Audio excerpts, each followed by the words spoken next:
This mind-numbing pain is setting his nerves on fire like it's dragging him closer to death. Gasping for air, each breath is just a desperate fight to stay alive. Stumbling against the wall, his limbs barely work for him anymore, making this escape impossible. He can't see why he has to be the only one suffering.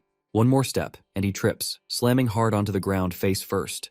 What comes out of his mouth first is the cry for help, and he is Takemichi Yoshito, a bottom-tier challenger. This guy kneels, barely able to hold himself up, as this chilling presence approaches him with murderous intent. Towering over him, its vicious dark horns pierce the shadows, an elite demon. Rising to his feet, Takemichi glares at the elite demon. Having enough of this torment and belittling, he screams at the top of his lungs, asking if the big guy is having fun. Gripping his dagger tight, he refuses to give up ever, no matter if the world laughs or abandons him. Power surges through his body, and his red aura blazes his rage. He claims to have no choice but to move ahead, and that's when he charges straight at the elite demon.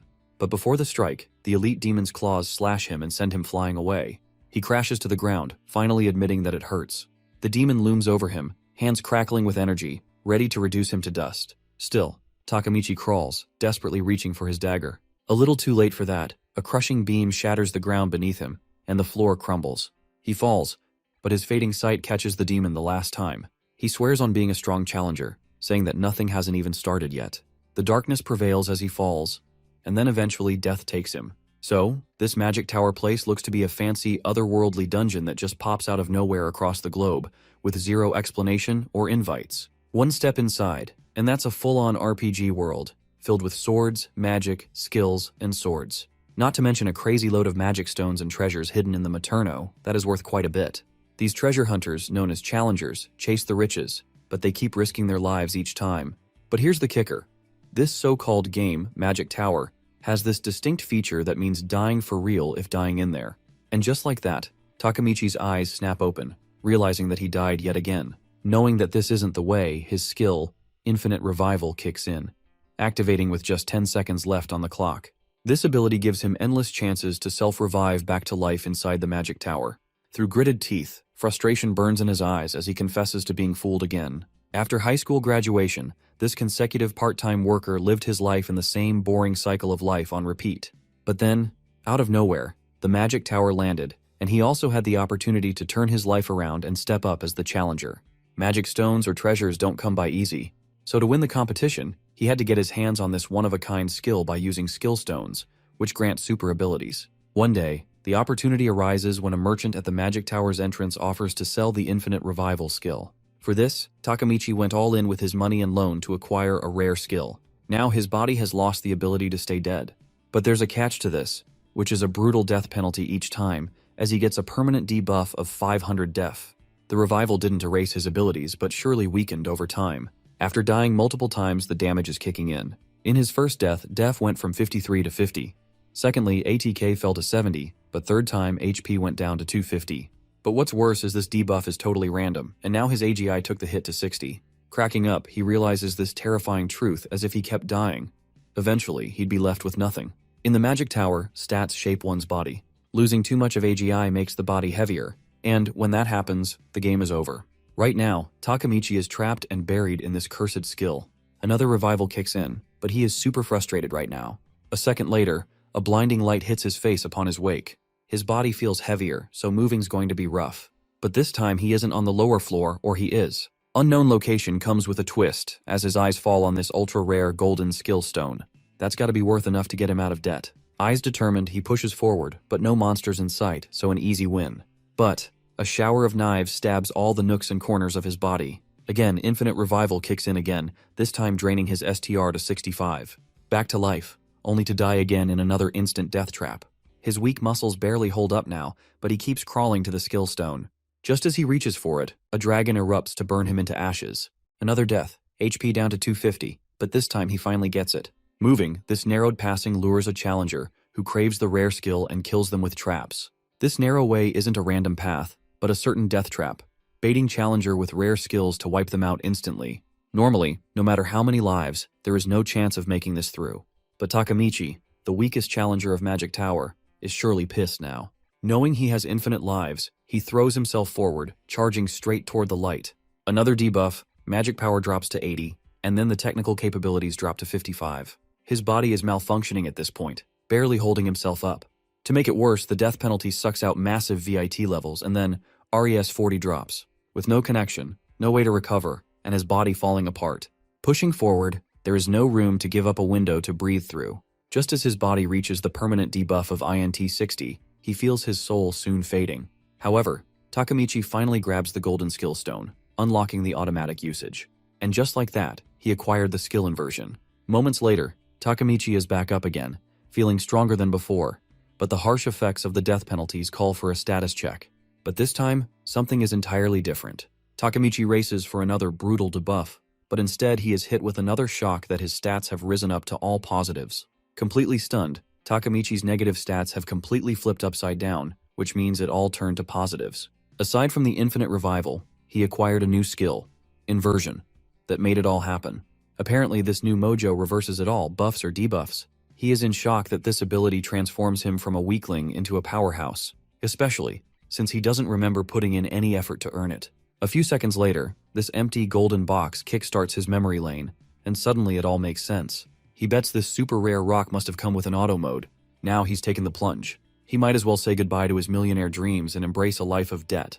Takemichi takes a few extra seconds to rethink, realizing that this could actually work for the better. With his new skill, inversion, he can undo the penalties of infinite survival each time he dies. Having this invincible load of buzz, this dude bets that his life as a challenger might reach new heights now. Determined to make it happen, he swears to become the strongest challenger ever to exist.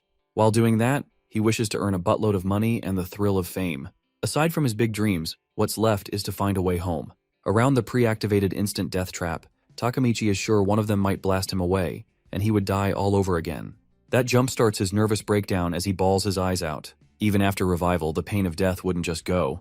From being crushed, torn, and shredded into pieces, he is convinced that after a few more rounds of death, he will definitely become a certified mental freak. Keeping up the positive outlook on life, thanks to inversion which doubled up his stats. He is confident in taking the death traps head on.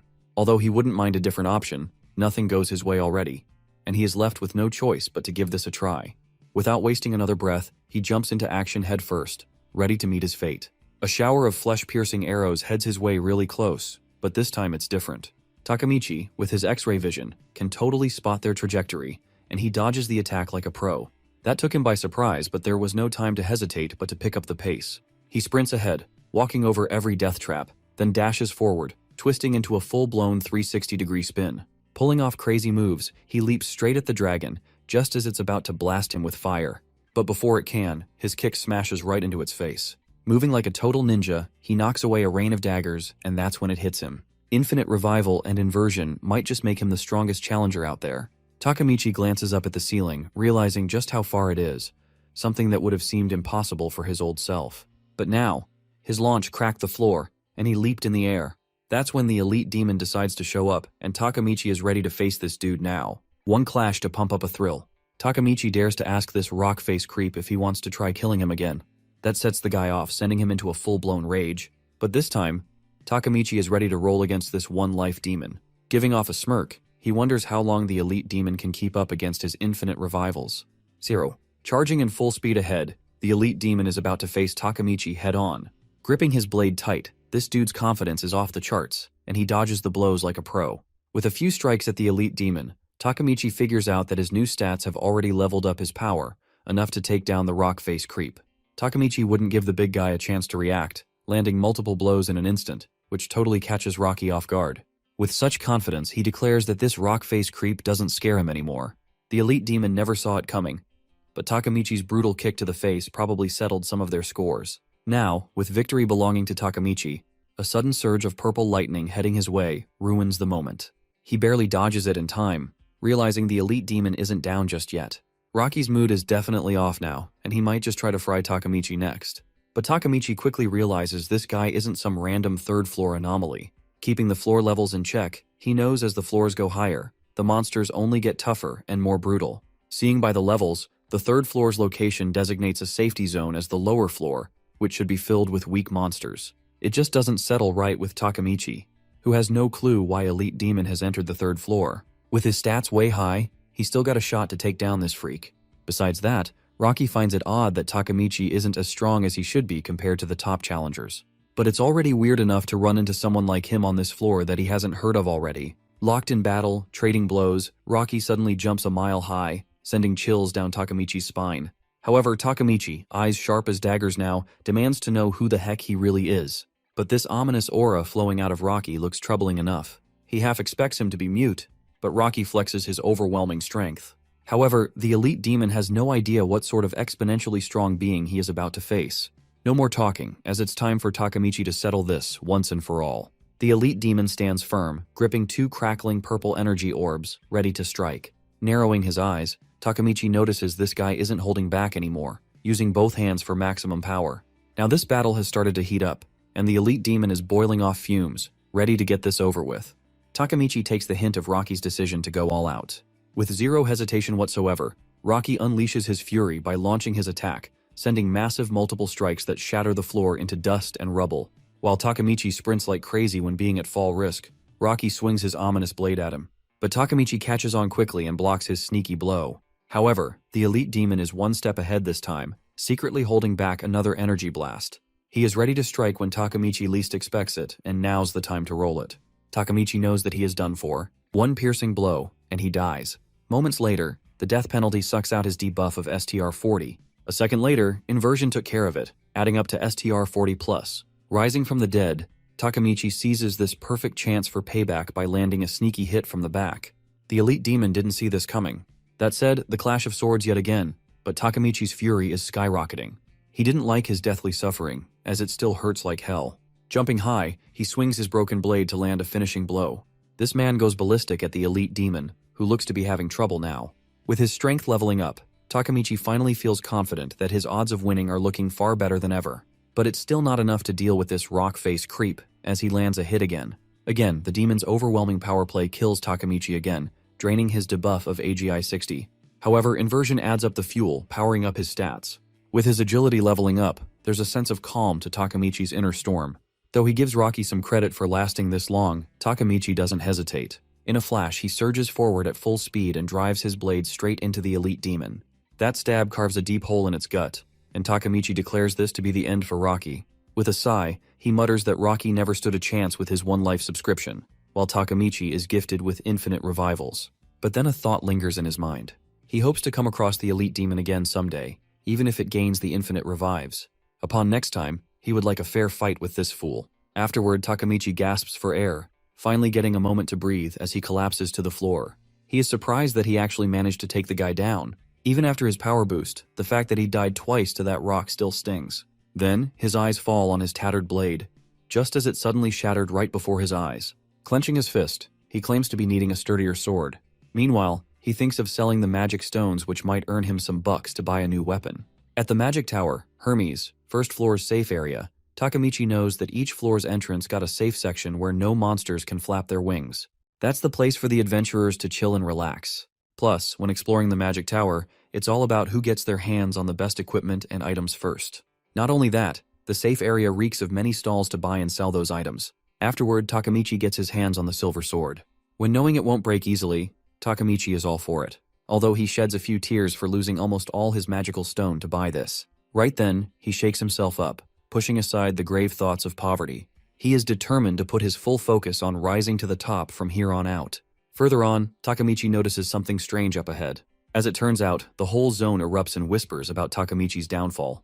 They pity this idiot for being fooled into buying the infinite revival skill. Everyone's busy gossiping about his so-called tragic story and loving the drama of a poor guy. Checking out the whole fuss, Takamichi learns that he got labeled as the pitiful challenger who got scammed with a trash skill. Though he casually mentions that he wouldn't have minded a little heads up before getting tricked. Much to their dismay, the infinite revival turned out to be a God-gifted eternal subscription to life when combined with inversion. Not to mention his inner monologue won't stop hyping him up after all. He is the only one who can master this insane combo of skills. Though he feels like his skills are insanely cool, his moment gets totally wrecked when some show-off drops by, bragging about taking on the mid-boss room on the 5th floor. Takamichi instantly recognizes the guy, Dominator Nogishi. Just like that, his mood is completely ruined. The title, Dominator, is awarded to those who challenge the boss room at the very top of the magic tower. Once the boss is defeated, the entire tower vanishes, and the victor gets to equip a powerful piece of gear. Moreover, the dominators bestowed with ordinary challengers sucking up to their bums, standing at the peak of strength and prestige. But in Nogishi's case, Takamichi finds this goofball is a bit of a mood breaker. Right then, his attention breaks, and eyes fall on Blondie with a nasty attitude. Seki Amana, a challenger of level 15, argues with Nogishi, mocking him as nothing more than a so-called gloater from the low-tier challenges of the Magic Tower. In her eyes, anyone could muster up the guts to do what he did. The other girl, her sidekick, Shiramachi Yuri, challenger level 13, tells her to chill out. She straightened up with this scumbag that they dug up the mid-boss room first. Not to mention, they won't be letting this bunch of scums, led by the fake dominator, steal their load of rewards after clearing the dungeons. Yuri gets the idea that Mana's words carry enough weight, but Yuri thinks to let Nogishi handle the dangers from here on out. That strikes Blondie's nerves, and Nogishi, with a smug face, likes how this fuss got settled on its own. He commands the little girls to quit their blabber and just watch the show, as he rightfully claims the rare equipment bestowed upon him as the Dominator. Right after that, the scumbag smugly reveals a super rare item, Aegis Mimesis, a shield that can nullify any type of attack. As eerie laughter fills the air, the little girl simply lets the scoundrels bask in their moment of glory for now. Out of the blue, Takamichi catches up to Yuri and Mana, and Nogishi hears this little chum's entrance. He couldn't hold his laughter to notice Yoshito got robbed by that scummy merchant who tricked him into buying such a trashy skill. He yells out how pitiful it is to be played. With a sigh, Yoshito asks Mana and Yuri to give it up and let Nogishi have at it. They can't believe even Yoshito is siding with the brainless rats. That's when Takamichi rolls his dice to announce his next plans. Turns out this dude, clearly suffering from protagonist syndrome, has finally decided to challenge the boss room at the top. He plans to drag Yuri and Mana along for the ride. Not to mention, he claims to have finished that fuss at the top much quicker than Nogishi to settle the scores. While Takamichi drops a mic-worthy statement, Blondie and Yuri are completely surprised. Despite their shock, he is confident of coming up with a plan to score a win. Suddenly, Nogishi is close to landing a hit on Takamichi for pissing him off. But Takamichi takes less than a second to dodge and slam the guy on the ground. Narrowing his eyes, he asks Nogishi if he likes rolling on the ground or what. Nogishi's lackeys rush to assist their boss, who has no clue what just happened. Now that everyone's gathered, Takamichi casually mentions that he is just checking out the Dominator's so-called great skill for challenging the mid-boss. With that out of the way, he turns to Mana and Yuri, asking if they are coming as he walks out. At the Magic Tower Hermes' 4th floor, Nogishi's gang alongside Mana, Yuri, and Yoshito heads out to deal with boss room at the top. On their way, Mana sneakily questions Yoshito's choice to follow Nogishi, knowing that the scumbag is more of a weakling. Even Yuri is highly concerned about what monsters await them up ahead. Even after battling the strong ones, she worries about what's next if they get into a fight. But Yoshito's carefree mindset throws them off, as he means that everything will go fine. Knowing Yoshito's level 8, Mana and Yuri's concern sounds pretty legit, and he met these girls at the Magic Tower. However, after putting aside his low level, they got no clue about Yoshito's current stats. His inner monologue hyped up inside. He totally believes that he will overtake everything in his sight with this new power-up. Suddenly, Nogishi turns to check if Yoshito can handle the assignment against the small fries, while he shows off his skills against the mid-boss. But Yoshito can't shake off Nogishi's last panic attack, as he was close to chickening out, but the scumbag has put himself together somehow. All of a sudden, they all sense a disturbance, and there's a monster about to hammer Nogishi. Thanks to Aegis Mimesis, he blocks the deadly blow that took him by surprise and slams the freak away. As it turns out, the lizard man is out to end Nogishi's chapter here. Nogishi's self-TED talk starts, as he assures his body that can totally take this on. Aside from that, Yoshito's head spins like crazy as he practically detects something is off about this place. He tells Nogishi to hold it right there. Just then, he spots a shower of lizard man from above, catching them off guard. Nogishi's is practically thrown off to see dozens of them. Out of nowhere, the red lizard man amongst many blue lizard man walks towards them. He turns out to be the lizard commander of a superior species of lizard man, ruling the swarm. Without further ado, he tells his minions to finish off the challengers. While Yoshito's mischievous grin settles to pull off a big massacre, Mana orders Yuri's assistants to protect Yoshito at all costs. That catches him off guard. He tries telling the ladies that he got this covered, but Mana tells the lad to quit acting like a tough guy. Mana admits that no way in hell Yoshito can take on these guys, while Yuri straight up tells Yoshito to fall back, as it's not his day to shine. Just like that, the girls jump into the battle. Sweating bullets, he tries telling the idiots to hear him out. Amidst all this ruckus, he finally sinks into this trashy feeling of being seen as a liability. In the meantime, Nogishi faces the lizard commander, who has turned Nogishi into a punching bag. The commander sends Nogishi flying like a rocket with his finishing blow. A sudden click takes everyone by surprise, and Yoshito is quick to realize that it's a trap. But a little too late even for him, as he is the one who is falling into it. He questions his fate, why him and not Nogishi? Hermes is loaded with deadly traps, but Yoshito finally remembers that this lowly stuff can't do any wrong to him anymore. Like a wild beast, Yoshito zaps out of that hellhole, only to end up surrounded by many lizard commanders. With no exit, he has no choice but to face this. Time to put a stop to the constant humiliation. Wielding his new blade, Yoshito is all set to cut through these sickening traps and push forward. Still, suffering from the protagonist syndrome, he doesn't give a damn how many. Though he desires to put his new sword on the test drive. This dude is dead focused on making the lizard folks regret the day for plotting this. Right then, he cuts down 2 in a single strike, blazing out of sight as he dashes toward more enemies. Thus, he is definitely out to show what they have brought in here. Having a look around, Yoshito spots these high-ranking lizard folks who were totally out of his league until recently. Just about now, a lizard commander jumps into action to end Yoshito's chapter. This stunt doesn't even faze him. Gripping his sword tight, Yoshito, calling upon his inner demons, slashes the lizard in half. With his newfound confidence, Yoshito is sure that he can take them all down now, and so he does. Just as lizard folks jump at him in sync, Yoshito, unfazed, strikes them all down. It's a total bloodbath in here. Yoshito's eyes glow red as he is ready to settle the scores of his countless deaths. He mocks the wimps hiding in the shadows only to ambush him later, just as he falls into their trap.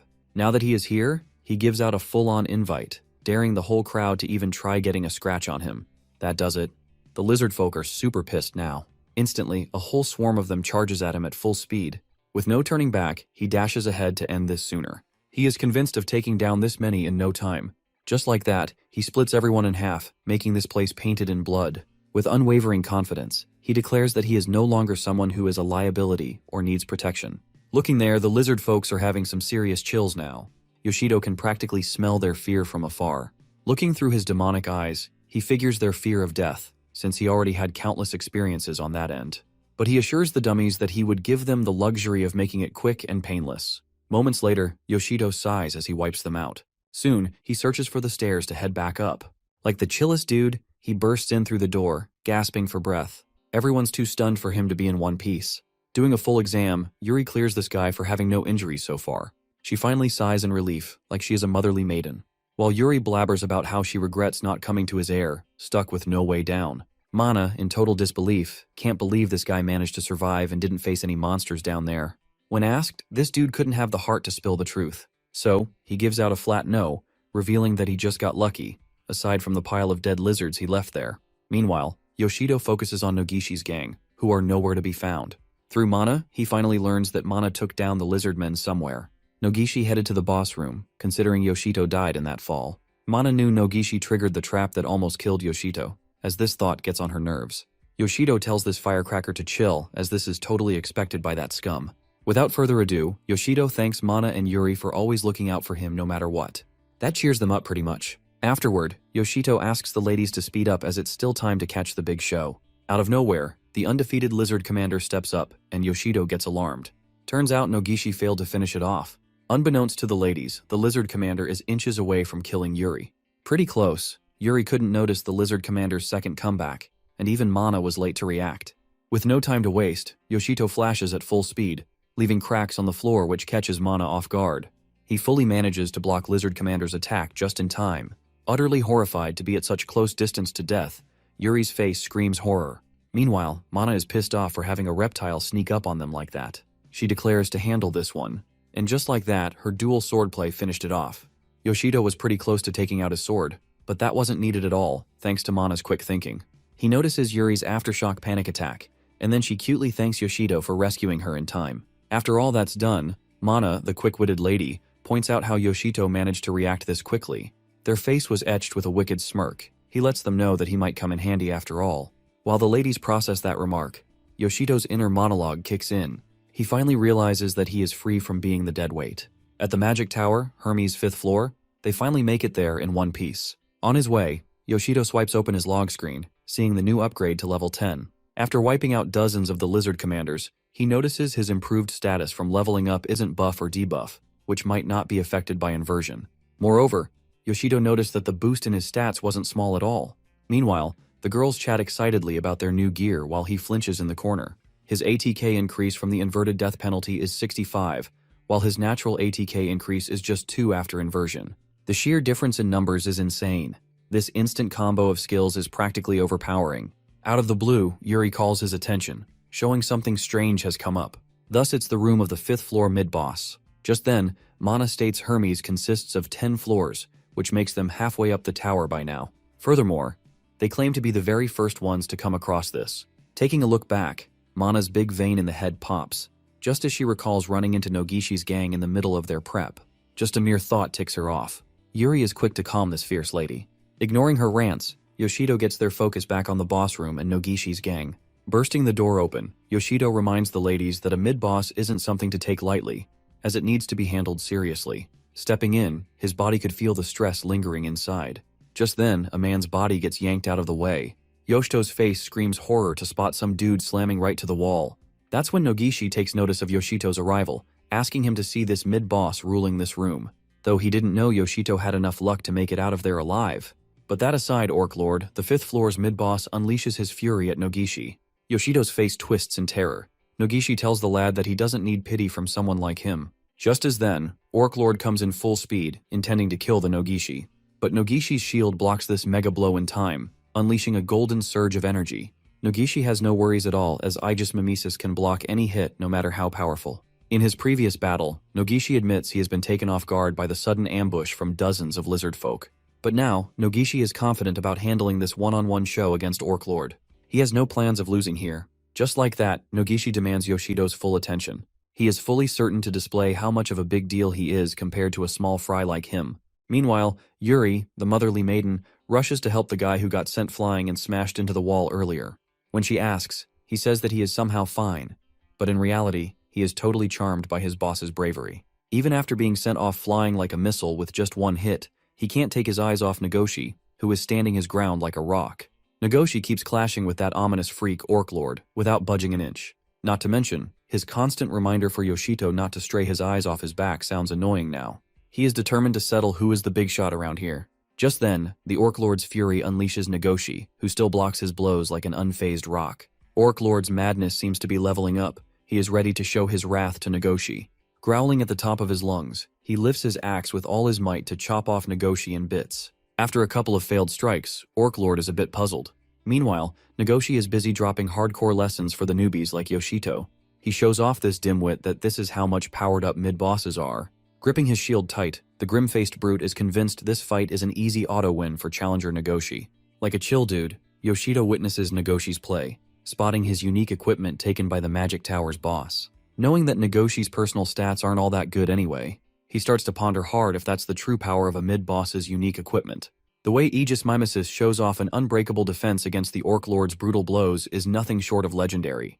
This much fuss pisses off Orc Lord, who has enough of this, but Nagoshi can't quit being a show-off out here. Without wasting another second, Nagoshi musters up the courage to land a good hit. Lord Orc totally goes off balance by his smack. Getting the signal, Nagash's lackey quickly rises to the occasion and initiates the operation, Take Down the Big Guy. Sprinting up his skin, those two henchmen/Orc Lord, totally catching him off guard. That's when Nagoshi decides to roll.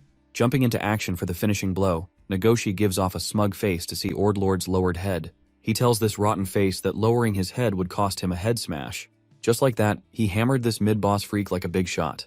That hit wrecks the massive monster, smashing it flat like a sticker on the floor. With that, Nagoshi proudly declares the true power wielded by a challenger to Yoshito. And just like that, Yoshito finally gets it, but unique equipment is on a whole different level. Bursting into laughter, Nagoshi flexes his skills as he brags that small fries like Yoshito, Mana, and Yuri just won't get it. Mana's temper is hitting the roof now, and Yuri's working overtime to keep her calm. He gloats that the likes of these nobodies wouldn't even dare to fight the mid-boss, let alone kill one. Thus, he demands these lowly challengers give their respect to the great Nagoshi-sama. Just then, his lackey rises back up with a giant grin. Nagoshi asks if he is in good shape, but this guy guides Nagoshi's attention to the bigger thing. He points at the golden light, likely marking the treasure ahead. Losing all composure, this impatient fool rushes ahead to claim this super rare item. Not to mention, he can't believe the size of this chest, as it's quite bigger than the one storing Aegis Mimesis. That's when Yoshito's mind clicks, knowing that something sounds fishy. Piecing it together, this fancy chest is a reward for the 5th floor, much more fascinating than the one keeping rare items. Right then, Yoshito yells out, alarming Nagoshi but a little too late for that. As it turns out, this moron let his guard down, forgetting Hermes reeks of deadly, atrocious traps. All of a sudden, as Nagoshi opens the chest, a massive golden surge of energy erupts. It floods the entire room with its blinding glow. Though the chest is totally empty, this surge of glow is a bonus. Moments later, they are all teleported to a new place, and it's no longer the mid-boss room. With everyone's guard up, Nagoshi looks to be sweating bullets like crazy. As it turns out, this dude can't handle the obscene pressure in this room. It's quite unsettling but familiar for Nagoshi. He claims that he has sensed these exact ominous vibes at the Magic Tower's top floor. Looking around, they quickly realize that they are standing face to face with the boss of the boss room. Under the weight of this unsettling, ominous vibe, they can feel it. The boss's presence is on a whole different level. The pressure in this room is unlike anything that they have faced before. Not to mention, the boss's eyes glow with pure terror, unleashing a sinister aura. That's so intense that it feels like it's trying to drive them away on sight. Sweating bullets like crazy, even Yoshito's shaken up by this sudden turn of events. He can't believe that they picked up a shortcut ride straight to the boss. All of a sudden, a red log screen flashes before his eyes, announcing the challengers have entered the top floor of the Magic Tower Hermes. Not only that, this turns out to be a forced teleportation straight to the top. That little intel shocks Yoshito to his core as he turns his face to the giant figure before him, and that is none other than the master of the Magic Tower, Ogre Emperor. Ogre Emperor isn't as thrilled about this uninvited bunch trespassing on his turf as the Orc Lord was. Wasting no time or effort, he rises from his throne and vanishes in a flash, ready to wipe them out. He charges ahead at full speed and the lot spots the super boss heading their way. The moment Yoshito sees him coming in, his eyes go wide with shock. This isn't just any enemy, as this guy is on a whole different level. With one devastating smash, the Ogre Emperor shatters the ground, leaving a big dent. This sends shockwaves throughout the room. Yoshito watches in horror. This guy is on a completely different level from anything he has ever faced. And the worst part is that he is damn sure that no one here has the stats to take him head on.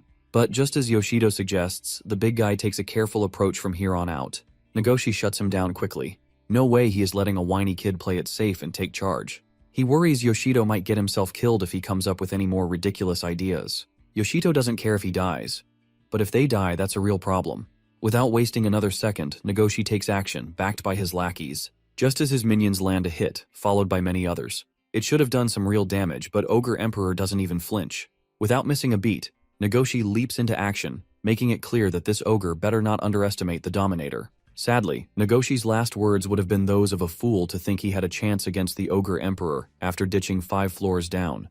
Just as he jumps into action, the ogre is pretty quick to slash this big shot, probably splitting him limb by limb, putting an end to this gloater. A sudden spray of blood catches everyone off guard that they never saw coming. Nagoshi's mid-air slash attack backfires, and in an instant, his breathing turns shallow. Just now, Yoshito watches in pure shock as Aegis Mimesis didn't work. A terrible luck for Nagoshi, who never knew Aegis Mimesis had a condition. With no high stats, the ability wouldn't activate itself against the big boss. Before anyone can process this, Nagoshi's late corpse hits the ground, painting the floor red. His henchman instinctively rushes to him, but Yoshito snaps them back to reality, yelling for them to fall back. But this minion wouldn't listen to him. A little too late, and the ogre crushes him instantly. Thus, another man is down, and their numbers are seriously hurting. Gritting his teeth, Yoshito regrets letting 2 men die on his watch. Seeing Ogre's wrath, Mana decides that it's better to make a run for it. Right then, she spots the sealing magic, locking them shut here. With no way out, they are left to sort this mess out with Big Biog. Trembling in fear, Yuri whispers if that's the end. Without wasting another second, Ogre gets closer to finishing off Yuri, but Yoshio dashes to the site in time to block this attack. Thus, in no way as hell, Yoshito would let anyone else die in his wake. Keeping in check, he swears to promise not to let anyone walk the road of death like him. Certainly not today, even if he dies. That said, he counters the Ogre Emperor's devastating blow and dodges that in time. Without hesitation, Yoshito raises his silver sword high and slashes at the Ogre Emperor, but it barely leaves a scratch. Matching his pace, the Ogre Emperor leaps into action, leaving cracks on the floor. Just then, he is about to drop a soul-crushing punch, but Yoshito finally manages to dodge. That redirects Ogre's hit to the ground, which shatters brutally. Yoshito dashes out of sight and then jumps at this creepy Zilla with all he got. But his stance doesn't bother Yoshito at all. One hardcore smash at creepy Zilla catches everyone's attention to Yoshida, who is going all out one-on-one with the boss. Yoshito feels this crazy power-up thanks to the death penalty. Even then, Yoshito notices the Ogre Emperor having enough vigor to still give him a tough time. Meanwhile, Mana and Yuri's faces are totally blown away when seeing Yoshito battling the boss on his own. Looking at the ogre's vicious face, He actually expected the top dog to be a big problem. This cocky brat finally admits to not having enough stats that could overtake this freaky beast. But this fight is far from over yet. Yoshido has already cooked up a plan to take down the big boss. Knowing brute force won't cut it, especially at his stats, so he is down to play the long game of sucking out the stamina, totally draining the ogre's stamina, one death at a time. If he has to die over and over, so be it. After wearing down the ogre, soon, he would be able to take this so-called emperor to meet his inevitable doom. And just like that, Yoshito jumps into action, ready to face this ominous being head-on, with no fear of death whatsoever. That strike ticks off the ogre, who sends Yoshito flying like a rocket. Upon realizing his limit, Yuri witnesses Yoshito's passing right before her eyes. Not to mention, her face totally went white with fear. A few seconds later, Yoshito gets a permanent debuff of AGI 55. But the next second, an inversion of AGI 55 Plus has been added to his log screen. Keeping his insanity in check, Yoshito's totally on board with his crazy plan of tasting death multiple times to end the ogre's life. Pure horror on Mana and Yuri's faces, who look totally terrified. Witnessing Yoshito's power-up, Mana is highly surprised. She never expected Infinite Revival to come with a little bonus, a power boost every time he dies. Yoshito decides to induce a negative effect, while Mana is still figuring out how it's even possible for Yoshito. Another death, another penalty, but a debuff of inversion of 20 plus gets added. Taking hits upon hits, Yoshito gets another inversion boost of HP 32 plus, but that's not what he is after. Without warning, Yoshito began their attempt to summon the death penalty decider, but with no moment's delay. With his focus on point, he tells the higher-ups to pick a stat for God's sake that actually deals with fatal damage. Time's ticking and he isn't into playing anymore. Yet again, the ogre hits, squashing him like a cockroach, but he gets resurrected instantly. Tasting death once more, this dude loses the balance, struggling against this immense agony that never seems to fade away, not to mention this soul-rushing pain that makes him closer to losing his sanity. Just then, it all pays off as Yoshida takes notice of his ATK skyrocketing to 140 plus after inversion. But this time there is something different. Apparently this guy hits the jackpot as his stats have surged like this never before. With this newfound boost, he is ready to turn the tide here. Thanks to Infinite Revival, he hits the set limit of Infinite Revival that unlocks Specify Respawn Point. This sudden pop-up of the log screen only adds to Yoshito's confusion and looks for further explanation. After thinking it through, he got this wicked look on him, knowing in no time it would be the time for a payback. Leaping into action, Yoshito rises to the occasion to settle this once and for all. He yearns for his fair shot at slaughtering the big boss. A new feature of Infinite Revival is unlocked, that is, Designation of Revival Point. Now Yoshito can choose his respawn location within 3 meters of death. This changes everything, and Yoshito is out to make his death more useful, and this feature gets the job done. The ogre won't know what's coming. He believes this feature is probably targeted at situations where he gets stuck, like sinking in lava or trapped under a boulder. Without this feature, he bets that he would be stuck in an endless cycle of death, reviving just to get crushed again. But now, he can choose his respawn location with no worries.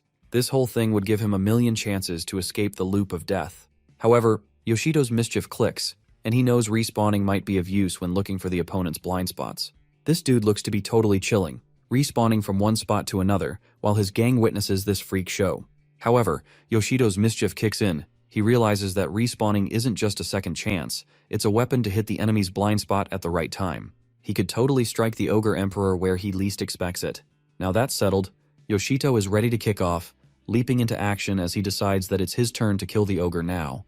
And just like that, the ogre faces the harsh smack at his back that totally caught him off guard. He lets out a blood-curdling scream. Upon seeing Yoshito vanishing in a blink, Mana and others watch the whole thing in shock. Mana is in for a big surprise when she notices this guy dashing out of sight in just a second. Not to mention, he is aware the Ogre Emperor might sense him, but he totally has the upper hand here. He respawns right where the boss least expects it, and that's his cue to win this battle. Tackling the ogre's back-to-back hits, he admits that Nagoshi's gang didn't deserve to die, even if they were total scoundrels. Aside from that, he knows the end deal after he takes down the big shot on the top floor. He can practically get his hands on the rare item, but what's fun-taking is the Ogre Emperor's life itself. That pretty much pisses off the big freak, but Yoshito is already on the move. Gripping his sword tight, he straight up launches at him at full speed, only to land a gut-wrenching blow, which took him by surprise. As the Ogre Emperor crashes to the ground, lifeless, Yoshito puts his sword back. Looking down at the fallen foe, Yoshito spots a log screen, flashing the words like Boss of the Magic Tower Hermes has been taken down. Rolling his rewards, which include a unique piece of equipment and a magic stone, both automatically sent to his inventory. Yoshito glances at his rewards, feeling both satisfaction and doubt. He wonders if that's actually a win. Before he could process this, Yuri suddenly wrapped her arms around him from behind. The unexpected hug snaps him out of his thought process. Jumping back, even Yuri herself turns red with embarrassment. On the other hand, Mana expresses her gratitude to Yoshito for rescuing them from having the most painful death. But seeing Yoshito's reckless abuse of infinite revivals, she can't shake the feeling of witnessing his countless deaths in just a few moments. That's just too painful, even for him and the spectators. Choosing to die over and over again, Mana has been affected by Yoshito's insane choice. Without further ado, Yoshito straight up apologizes to Mana for letting her see this gruesome death loop. He pats her, knowing that this could have taken a toll on her mental health as well. Yoshito swears to Mana that he will always return, no matter how many times he takes the hit. But his agonizing screams betray the true pain of death, sending shivers down her spine. His outright confession of how much it hurts freaks her out. Totally shaken, Mana manages a weak nod. Yoshito, with a sigh, vows to die less. This promise brings a fragile smile to both their faces. Suddenly, a digital screen flashes that Hermes is about to take off in 10 seconds, and letting the passengers off to some other location. With the magic tower about to vanish, they plan to meet outside again, casting a final glance at Nagoshi's dead gang. Yoshito swears to remember this bunch in his memories. He then bids them farewell, and the tower dissolves into nothingness. Later on, the words of conquest spread really quickly, reaching the ears of the high-ranking superiors. A sharp-eyed woman sits in her lavish office, utterly stunned. The news of halfway untouched magic tower, Hermes, had just been taken down. Her subordinate confirms the rumors, and assuring that a full report will be on her desk soon enough. Instead of anger or concern, a smirk tugs on her lips as this breaking news amuses her. Things have just gotten interesting. Giving off his final goodbye to his fallen comrades, the magic tower, Hermes kicks out the conqueror Yoshito and his side chicks. By then, the crowd has already gathered up to take their final glance at the disappearing Hermes. Taking a glimpse of it, Yoshito clenches his fist, feeling it in his bones that he finally managed to conquer a magic tower. That surely tugs a big grin on his face with his satisfaction rate maxed out. But that smile is quick to fade away, knowing Hermes' boss room wasn't supposed to be tampered with just yet. Not to mention, he is aware that they haven't even come close to clearing out the 5th floor yet. But they all straight up jumped up to the opportunity of taking on the big boss, thanks to Hermes' deathly traps. Soon enough, his sharp ears catch on quickly to the nearby gossip. The lot bets a strong freak must have finished off the boss room without breaking so much as a sweat. Right then, he decides to drop a big bomb at the audience. Just then, Yoshito imagines his perfect picture of declaring to be the conqueror of Hermes, who has defeated the boss. But that ain't happening after the crazy count of casualties on his watch, which wouldn't do justice to his outclassed performance. He would totally like to gloat about his win, but not at the expense of Nagoshi's fallen gang. His first ever conquest has sent his self-confidence rate off the roof. However, he wouldn't want his body to get too relaxed and get carried away. Thus, Yoshito firmly decides to keep his astonishing first-time victory totally covered up. This way, he wouldn't catch too much attention, keeping him off the radar until he figured things out. Right then, Mana and Yuri catch this guy's sneaky getaway and call upon him. These eagerly hyper bunnies are dying to know about the real stuff. Things just wouldn't go his way. Thus, Mana and Yuri are in sync, loudly begging Conqueror Yoshito to flash his rare item, which he got after finishing off the boss. Just as then, this little info flows through the ears of the bystanders, who are quite stunned by the fact that this measly human cleared out the dungeon. Letting out a deep sigh, he is clearly disappointed at the lady's loose mouth. Now the entire crowd knew about his so-called achievement. No one could wrap their heads around it, as this guy who got tricked into buying the trash skill had somehow taken down the boss of Hermes. Too hard to digest, the truth is sitting in front of them. Yoshito is actually the dominator of the Hermes magic tower. Now what's done is done. Moments later, this trio grabs drinks after making a quick getaway from all the crazy fuss. As it turns out, Yoshito's fame rate finally took off, while a couple of dudes wouldn't quit dropping him requests to join his party. After that, Mana apologizes for an accidental slip of the tongue, while Yuri is still processing the big news of Yoshito conquering the Hermes boss. Aside from that, she casually mentions that Yoshito's dominator status can't nullify the spotlight effect. The dude hasn't yet gotten used to the fact that he is the dominator now. Taking a glimpse of the sky above, he notices how far he has come in such a short span. Turns out, Yoshito's loser phase kicked off seriously right after he bought Infinite Revival, but he soon realizes that it wasn't so bad after all. Yuri brings up the Infinite Revival's infamous drawback, as she is quite curious herself to know how this cocky brat copes with it. The negative effects are a bit much even for him to handle, but he uses it so well despite countless deaths. Choosing his words carefully, he hesitates while having trouble explaining inversion to these airheads. Seeing his tense expression, Yuri assures him that she is just curious, but having no answer wouldn't kill her, so it's fine. With a sigh, he chugs his drink down, although he wouldn't mind explaining the real deal. In the meantime, Mana is still super curious about the rare item he snagged after defeating the boss. Tossing the trash away, Yoshido struggles to open his inventory. Turns out no window pops up outside the magic tower, including stats to skills, is locked to the magic tower only. This way, normal society gets no damage from the challenger's chaos. But Yoshido smirks that there is no exception, and the only place where inventory still works is actually the site of the magic tower. Thus, they decide to enter Hermes' site of the magic tower. Inside, there's a strange feeling that Yoshido hasn't gotten used to yet. As he finally opens his inventory, the girls hold their breath. His eyes lock onto the Fosaminos, and the moment he selects it, a golden surge of energy erupts, materializing a massive sword in front of him. The blade reeks of an ominous red aura as he grips the handle, feeling its weight. This dude kinda likes it.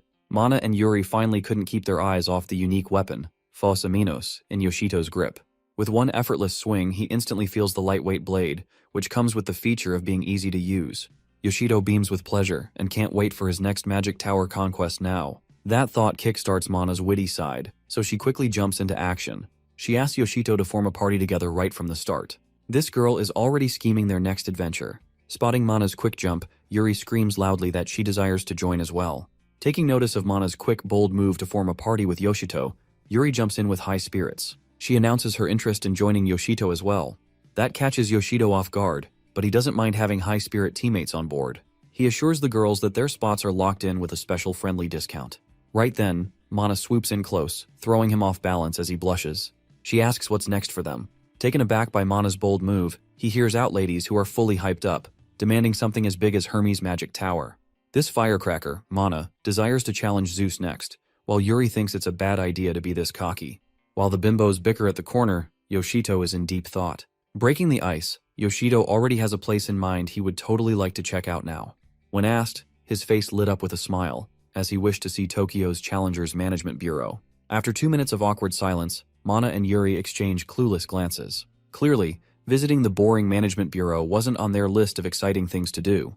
Talking things through with airheads isn't as easy as Yoshito thought. Thus, he breaks it down simply that the Bureau buys magic stones and rare items at a much higher rate than those rip-off stalls at the Magic Tower. This piece of intel grabs their attention, and they are probably making a note of it. Yoshito mentions his need to check that place out to sell his items. Nervously sweating, Yoshito's practically trembling to admit that he made a big blunder of spending all his savings on buying the Infinite Revival. That only jump-started his broken phase. Yuri and Mana can't help but feel a little pity for Yoshito. Soon, they arrive at Tokyo's Management Bureau, which is a dedicated government organization to supporting adventurers.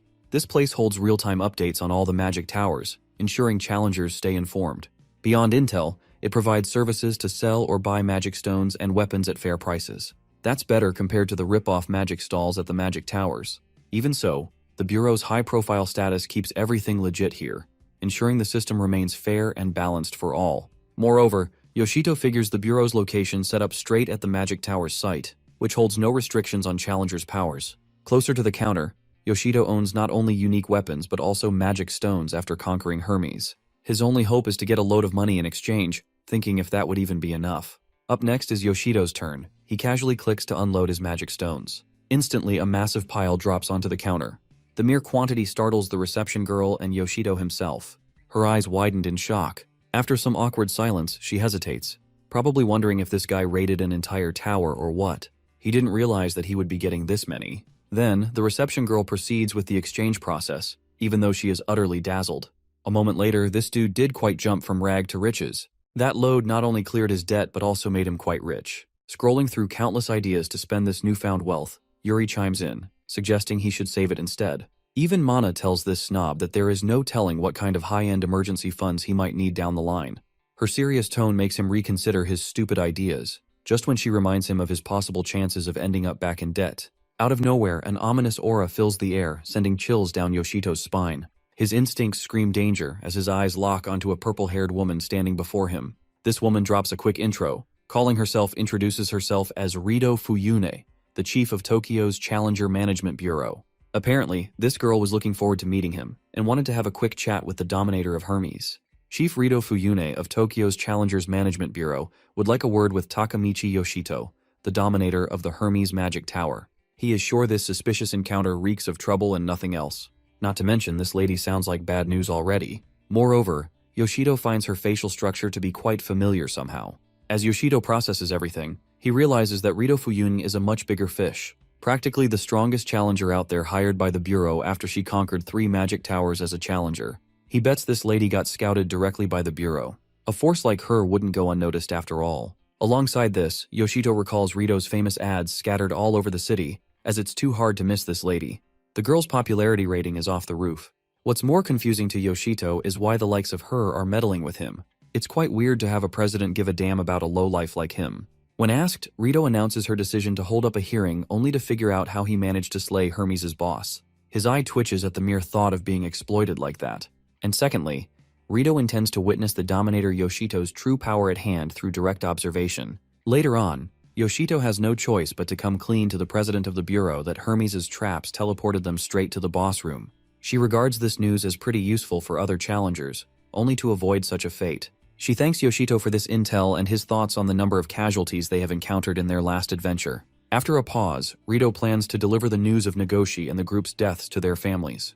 Observing their sadness, she states that deaths were a regular part of adventuring in the Magic Tower. She is aware of how painful it has been. Suddenly the realization hits him hard, and he is quick to relate how painful it has been. They kept telling themselves that they couldn't do much about Nagoshi's fallen crew, but in the end, it was just painful. Tears filled his eyes, and a sense of relief allowed him to finally think clearly through this perspective. Afterward, Rito walks the girls to the Management Bureau's training room, letting the show run a few swings, but Yoshito complains of this blade feeling a bit dull.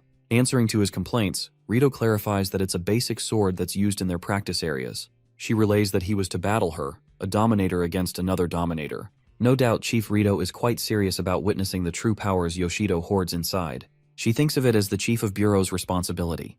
After the challenge is thrown his way, the lad knows he has no chance of making it out of here on his terms, so he better do as she says so. While Yoshito's thinking through, Mana drops her creative ideas for punchlines that might escalate things even more. She resorts to suggesting Yoshito confront Rito with the intention of sending her flying like a missile. Throwing shade at Sissy, she is one to talk. Well, he doesn't have any other option left but to take this seriously, so this dude gears up with a sinister smile. Knowing he is about to face off against the infamous chief of Tokyo's Bureau, he cannot ignore the fact that he isn't just an amateur, as he clearly defeated the Magic Tower's boss. This cocky brat lets the cutie know that he might be a much bigger deal than she is expecting.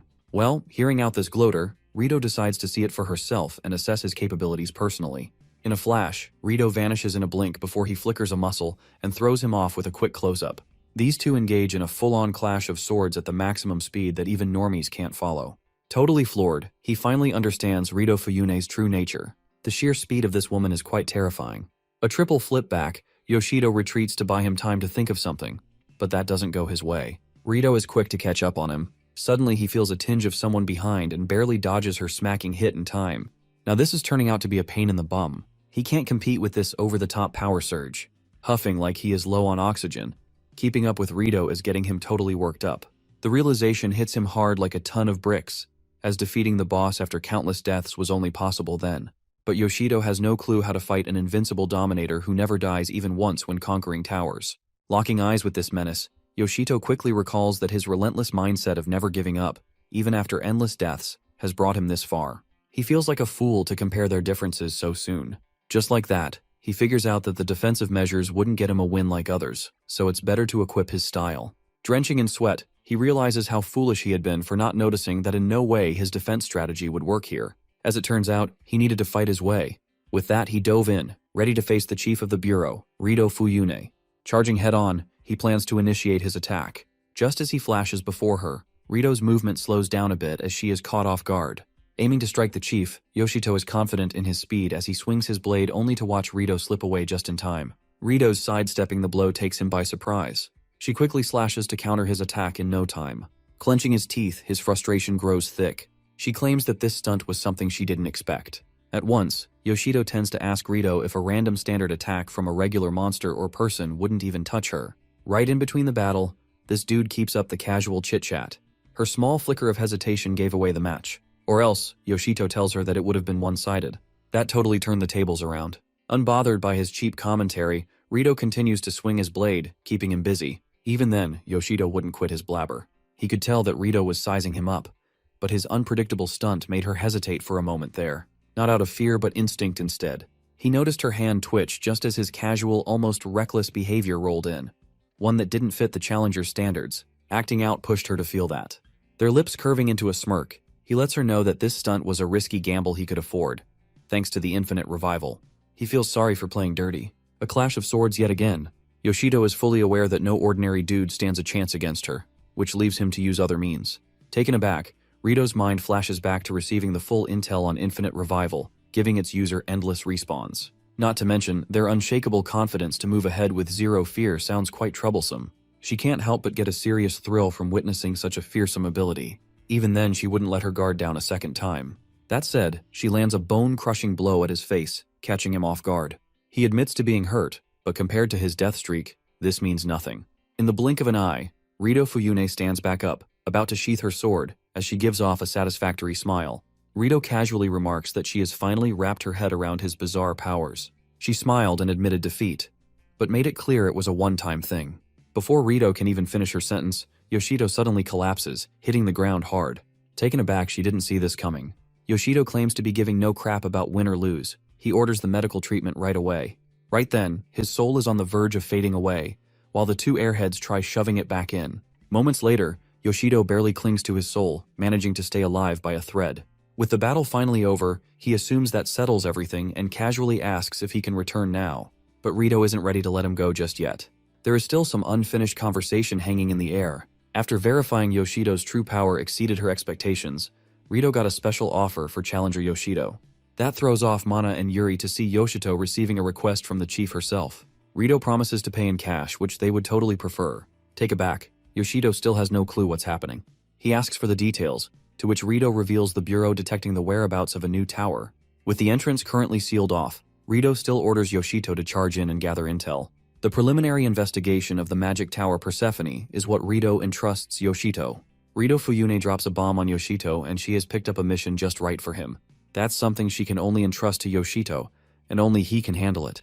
Checking out the magic tower Persephone, Yoshido doubts that it's his line of work, considering only the bureau management inspects the new towers. This leads him to wonder, so why him of all people? That's when she drops the real shocker, something Yoshito's gang never expected. As it turns out, Rito's crew has already sent 2 teams of 5 people from the bureau, sending out a total of 10 inspection parties of their own, and not a single one has come back. Things grow intense from here on out. Yoshito, including Mana and Yuri, are taken aback by what could cause this, imagining the horrors behind the walls of Persephone. Mana is in straight-up denial, like how no one can make it out. Rito admits that she felt the same shock as them that 10 people have gone missing somehow. Until then, they sent out a search party to look for clues, and only then did they dig up the truth. As it turns out, the missing challengers weren't missing at all. They were found dead right near the entrance of the magic tower, the supposed safe zone. That's the creepiest part of all. Breaking it down, Rito explains how all the dead lot showed signs of struggle and desperate escape, but collapsed just inches from the exit. Something feels off to Yoshido, as it just clicks, knowing the entrance area is designed as the safe zone with no possible respawning of any monster. Rito nods, claiming that there is no way any entity took them all out at the doorstep, which isn't how the magic towers work. No respawning at the entry points is permitted, meaning whatever killed those challengers isn't some big scary beast, but a strange occurrence. And then, Rito drops the truth bomb that there weren't any wounds or injuries reported on the corpses. No claw marks, bites, or anything of any sort, just plain death served. After submitting the request, Rito did her best to retrieve the bodies, but she didn't waste any time. She commanded the search party to grab whatever was possible and get the hell out of there, as it was too risky to stick around. With zero data or leads, except a pile of bodies and a whole lot of questions, the Bureau can't let any more casualties happen. Piecing it together, Yoshido figures out that Rito is counting on his weird skill, Infinite Revival, to crack this mystery. She assures him that there is no trick to it, but she is done risking the lives of their men. And with that, she requests Yoshito to take this job for her sake. Meeting her gaze, Yoshido sights and knows there is no walking away from this one, so he is in. Upon arriving, he enters the magic tower of Persephone. Reaching the safe zone on the first floor, he casually walks inside with a classic case of coolness. Right then, he takes a look around as if he is out chilling in the park. Now, time to get serious. He quickly snaps out of this cool demeanor and gets this show running. In the nick of time, Yoshito labels his goals of the day to verify what's killing the challengers here. With everything resting on Yoshito's shoulder, he rolls with it. Not just to crack the case, but to help Rito and put everyone's worries at ease soon enough. Recalling back, the crybaby Yuri, barely holding herself together, kept begging Yoshito not to die. He had to tell her to cut it down, as it's bad luck to even think he is signing up for a trip to hell. Shaking it off, Yoshido has no time to waste, with people counting on him. Gearing up, he swipes open the log screen only to draw his Phos Aminos, his favorite prized possession. After defeating Hermes' boss, he earned this sword, which he still can't believe he pulled off. Then he moves ahead, and moments later, he bumps into an army of skeleton soldiers. Turning on his full beast mode, his bone-crushing hits send the pile of bones flying. It's the sword's light and fast nature that's fun as hell to wing around, as expected from a top-tier weapon, all busy putting his sword on a test drive. But a sudden interruption halts his plans. A weird purple smoke rolls in, killing the vibe real quick. This thick and eerie smoke won't waver even if Yoshido wings his sword. Just as he is trying to figure out what's wrong, a red log screen pops up, spitting the ugly truth. That close reality check finally makes him realize what killed the challengers. The so-called curse of Persephone activation in the next 120 seconds. This abnormal condition would kill anyone in sight. That only happens if anyone lays eyes on it, even for a second. Time's already ticking, with 120 seconds left to yank his soul straight out. Now Yoshito understands and credits Rito for choosing him. That totally was the right call to make, considering everyone else would have screwed up. For normies, this would have raised serious alarms and panic in other challengers, causing them to lose basic sense. Gripping his sword tight, he believes to still has an ace up his sleeves to deal with the situation. Unlike normies, he had an advantage at hand. Looking at the previous struggles of other challengers, they had perfect reasons to rush out of there in one piece. Leaving the premises of the Magic Tower nullifies all abnormal conditions, buffs and debuffs included. Recalling Rito's reports, the previous challenges did their best to hurry to the entrance point, but much to their dismay, the curse inflicted them just one step away from it. That clears up the theory of why no dead body has a single scratch. Breaking into a nervous sweat, Yoshido senses his death coming to haunt him in the next 2 minutes. Meanwhile, the ominous purple smoke, somehow having a mind of its own, gets the job done by stamping Yoshido with the curse and heads out. He notices the casual demeanor of this purple cloud, losing its interest in Yoshito after finishing the job. That ticks him off to see that Purple Puff is totally asking for it. Triggering his full rage mode, Yoshito didn't like this violet vapor thinking low of him. However, Yoshido bets that this curse of Persephone wouldn't stand a chance against the infinite revival. And just like that, inversion skill kicks in, and wipes out the deadly effects of Persephone's curse. Yoshido couldn't help but feel a hint of excitement as the time for payback comes closer. Thanks to this curse, inversion skill rebooted his body perfectly. Knowing the violet fog's retreating direction, he decides not to waste any more precious time and follows it right away. I wonders if chasing is the right way to go. Again, the curse of Persephone gets reactivated on Yoshido. This annoying track is something normies would never be able to handle. Thanks to infinite revival, Yoshito can make it out of here alive. No doubt the normies didn't have a chance to conquer at all. Turning around, he notices the fog has grown much thicker. A few seconds later, Yoshito somehow found himself walking right to the source of this ominous fog.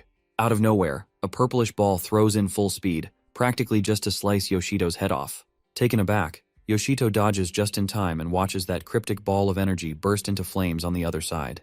Right about now, Yoshito spots a creeper flying above his head, wearing a purplish cloak, who is known to be the cursed spring gatekeeper. Growling and grumbling, this demonic freak shoots off multiple energy blasts in Yoshido's way, but Yoshido dodges like a pro, which is enough to piss him off. Leveling up the crazy here, this cryptic gatekeeper whips the purplish fog into a full-blown tornado. And if that wasn't weird enough, this guy starts clapping at the giant cloud like he is at some twisted talent show. Adding a dash of freak, he chants a few words after a frustrated scream. Yoshito has no clue if it's a nervous breakdown or a ritual. Totally weirded out, Yoshido quickly puts 2 and 2 together. This guy is the one controlling the fog. Right then, the red log screens pop up one after another, probably going haywire. And that's when Yoshito senses this dude's killing intent, driving the system nuts. Out of nowhere, a skeleton charges in from behind, catching him off guard, but he slashes it into a pile of bones just in time. After the gatekeeper calls for reinforcements, this bunch of skeletons jump into action to put a stop to Yoshido's solo spree. Probably abusing the sheer numbers, they are quick to gang up on Yoshito. Just as he battles with the skeletal minions, one sneaks up from behind and carves the blade to his back. Suddenly, Yoshito collapses headfirst to the ground, painting the floor red. Just then, the evil gatekeeper bursts out laughing to see Yoshito being a total mess here. Meanwhile, Yoshito wonders if he can afford to slack around. Just as fast, inversion skill practically goes wild, and he makes a full recovery instantly. Soon enough, this dude respawns, and its sheer force sends the rattling pile of bones flying like ragdolls. That's when Yoshito learns that this guy is on a whole different level. Not to mention, this top-tier curse proves to be the highest quality medicine for Yoshido's revival. And just like that, Yoshito leaps into action to chop everyone off, including Spring. All of a sudden, there is a strange but crazy big energy ball swirling underneath him. And now the spring's curse has been lifted. Yoshido dealt with spring's curse and cleared up the death-mongering vibes off Persephone. Afterward, he headed straight to the Tokyo branch of Challenger's Management Bureau. There, he fills in Rito Fuyun about the cursed spring gatekeeper and his curse with the abnormal condition that massacred their respective teams. That shook her to the bones that a curse powerful enough to cause instant death exists. Moreover, she desires to know if there's an antidote to this thing, or a countermeasure to prevent it. This chill dude tosses the bottle to Rito suddenly, claiming this would do the trick. When asked, he explains how defeating the gatekeeper of the cursed spring purified the spring, and he bottled up this liquid. This turns out to be Persephone's holy water, which cures the spring's curse. Also, it provides an additional 600 seconds of immunity for new curses. Yoshido figured the normies could finally take on Persephone's magic tower without breaking a sweat. Furthermore, he claims that each floor contains a cursed spring, and he only inspected the third floor. That's when he figured out that the magic tower of Persephone gets to be climbed up under two conditions. Once each floor's cursed spring must be purified, and also to attain the holy water. After a clear-cut presentation of Persephone, Rito thanks Yoshido a ton for doing this. In light of the warning signs and preventative measures, Rito sees the possibility of opening this magic tower even for the normies now. Afterward, Rito appreciates the excellent work of Dominator Yoshito after his commission. Seated down, Chief Rito does the honor of opening the loaded briefcase, and Yoshito totally freaks out. She asks if the money is enough. Outright stunned, Yoshido lets her know that it's all fine. Later on, Yoshido's mind can't seem to grasp reality after owning a ridiculous amount of money, thanks to Persephone and Hermes. The lad is getting the creeps and pretty much needs a reality check. Even a nearby kid couldn't help but tease his hideous face, which looks like he is about to crap his pants. A few days later, Yoshido finally clears his debt from buying Infinite Revival. Even after that, he is still left with a mountain of reward money with no way to spend it. Naturally, he does what any sane person does, so this dude goes full shopping spree mode at a suitable luxury brand store. The dude goes nuts, buying the most ridiculously over-the-top stuff, only to come out looking like a diva with issues. Then he looks at the sky. Something about today just feels different to Yoshito. Suddenly, he hears Mana and Yuri's voices discussing their plans to enter Persephone, as it's now open for all the challengers. Panic washes over his face and Yoshito acts casually, hoping they don't notice. And for a second, it totally works, until Mana's instincts kick in. Her quick radar picks up Yoshito's signals, fully disgusted to see Yoshito's choice of fashion. In his defense, Yoshito yells about having a stupid amount of money with no idea how to spend it. Yuri, sweetie, takes his side and tries appreciating his efforts, but he shuts that down real quick. Even he knows he looks utterly ridiculous. Shrugging it off, Mana gets down to business, sharing their plans on checking out Persephone. When asked, she explains the magic stone altered by the cursed fog would be worth a fortune. Tons of confident challengers have already lined up. Yuri recalls reading somewhere that normal challengers have already scratched the surface of the 10th floor in a matter of just a few days. Now that's gotta be the fastest record so far. Something about it feels off, as Yuri thinks this pace is quite abnormal too. Meanwhile, Mana has got her own agenda set, nagging this newly self-made Richie Rich that he should help them make some cash too. On the other hand, Yuri, a little blush, mumbles that she is down to go anywhere with Yoshito. As the bickering continues, Yoshito practically zones out, thinking they better load up some holy water before entering Persephone's premises. Before they head out, Yoshito raises an important request to change his clothes, as he's already embarrassed enough. Meanwhile, deep inside Persephone, the Grim Reaper silently awaits his next victim, standing over the bodies of yet another group of challengers he just eliminated. Following that, Yoshito engages in a fierce battle against this bunch of skeleton soldiers who just wouldn't give up. Gripping his sword tight, he is having a blast swinging Fas Aminos at the magic tower, Persephone's 10th floor. Within a matter of seconds, a single strike of Fas Aminos shatters the skeleton into fine crumbs. And just like that, Takamichi Yoshido finally gets an upgrade to level 16. All of a sudden, a round of applause comes from Mana and Yuri's side.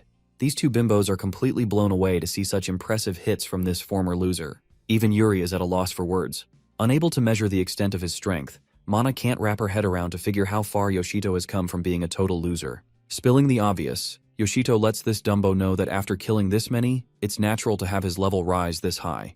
To be honest, Yoshito is aware that even going full berserk on monsters wouldn't raise his stats much. However, having a low level would just take a hit on his repo and make people second guess him. Thus he thinks of leveling up a bit more. Out of nowhere, a log screen pops up, flashing a warning of only 60 seconds left before Persephone's holy water wears.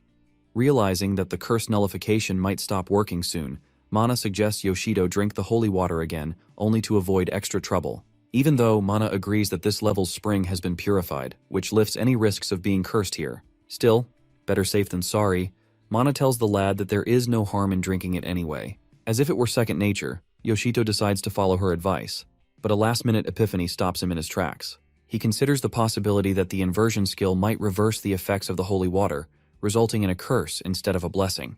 Realization hits him hard like a ton of bricks. Turning around, Yoshito complains of having found no right time to discuss inversion skill with Mana and Yuri. Without further ado, the lad decides to break it down for them and get it over with. Just as he calls out their attention, an ominous figure floating in the air yanks Yuri away, before Yoshito's eyes. Me Creepy Bones suddenly whooshes out of thin air, snatching Yuri as he owns her. Completely off guard, Mana screams Yuri's name and drops the holy water bottle. Yoshito is practically freaking out. The skeleton freak is gripping Yuri's neck, like he is choking the lady. But then, his eyes catch something even worse. Just about now, Yoshito notices the weird swirling smoke, which turns out to be the deadly purplish fog creeping close to her. Some serious alarm goes off and the lad needs to act quickly. Before he can move, another red log screen slams into his vision, dictating that Persephone's abnormal condition has been activated. For a second there, he took his good time to process that he just got cursed again, leaving him 120 seconds left until death arrived. After thinking it through, Yoshito finally figured out that it's the damn monster that's cursing them. Talk about bad timing, as it's the same moment their holy water ran out, and they happen to bump into the ultimate boss. Things have gotten super intense here, with Yuri's life at stake. Quick as a wink, Mana, like a raging breast, takes charge of rescuing Yuri from this jerk's filthy grip. Going one-on-one, Mana straight up strikes at this creeper, but not a single blow makes a difference. Instead, this freak kicks Mana out of the way like she is a total nuisance. However, that's not enough to get a leash on Mana, but Yoshito yells aloud to let him have this. From there, Yoshito leaps into action, letting out his inner beast to teach this Grim Reaper a lesson about who he is messing with. Even then, the Creepy Bones wouldn't call it quit. Plus, it continues to give Yoshito a hard time. Clenching his teeth, he hates the fact that he just can't figure out a single opening, let alone a chance to get through. That said, it took him a while to admit that this creeper isn't a small fry after all. Right then, Yoshito retreated swiftly, only to question this thing's reason for putting up a harsh defense, but keeping a laid-back approach on offense. He has no clue what the Grim Reaper is cooking up, but Mana believes that they better hurry before something goes wrong. Having less than 90 seconds, Mana informs him that Yuri's curse might take effect any time now. Meanwhile, Yuri begs the Grim Reaper to let her go, but the Reaper's vicious giggle creeps her out even more. And just like that, his intro drops as this big shot claims to the Soul Expunger. Soon enough, Yoshito finally figured out his deal. This Soul Expunger toys with his victims until their holy water stops working. Just as holy water's effects wear off, the Grim Reaper unleashes his madness to take their souls. That said, Yoshito's fury goes off the roof, and he is ready to befall his wrath upon this jerk. This madman would prefer if no jerk of Magic Tower took him this easily. With a clash of swords, Yoshito's savage rage pushes him high enough, aiming to smash those creepy bones. Just now, the cloaked freak bursts out laughing, witnessing Yoshito's freaked-out face. Sweating bullets like crazy, he wasn't about to give up slicing that weirdo. Gripping Yuri tight, the Soul Expunger flies in a hurry real quick and rushes out of here. In a heartbeat, Mana teams up with Yoshito to chase this jerk down the road, chasing after this bone-faced jerk, only to run straight into an army of skeleton soldiers. And just like that, it all makes sense that this freak leads them straight into a trap only to stall for time. Yoshito figures out his scheme but notices Mana feeling down and low. Yoshito questions if Mana is up for this or just got scared. Getting a hold of her weapons tight, Mana's totally ready to turn this bone pile into dust. Just then, she jumps into action, shattering everything in her sight. She tells the lad that this trap has just gotten her fired up.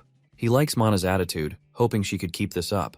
No doubt she is down to cause mayhem here, and just like that, even if breaking into a nervous sweat, both Mana and Yoshito jump into action, flipping their switch to beast mode. While they are shattering the pile of bones in their way, this bunch of skeleton soldiers decide to try something new. From then on, a bunch of flesh-piercing arrows came flying at them. Suddenly, Mana's skull is almost about to get drilled by the flying arrow, but Yoshito whooshes in the air just in time to knock it off. That turned out to be a once nice save.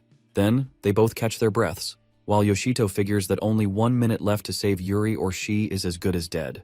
Ditching everything else, Yoshito decides to go into full-on rage mode to clear the way. That said, he dashes ahead at full speed, smashing everything in his way. All of a sudden, he notices an item drop, which turns out to be a ring.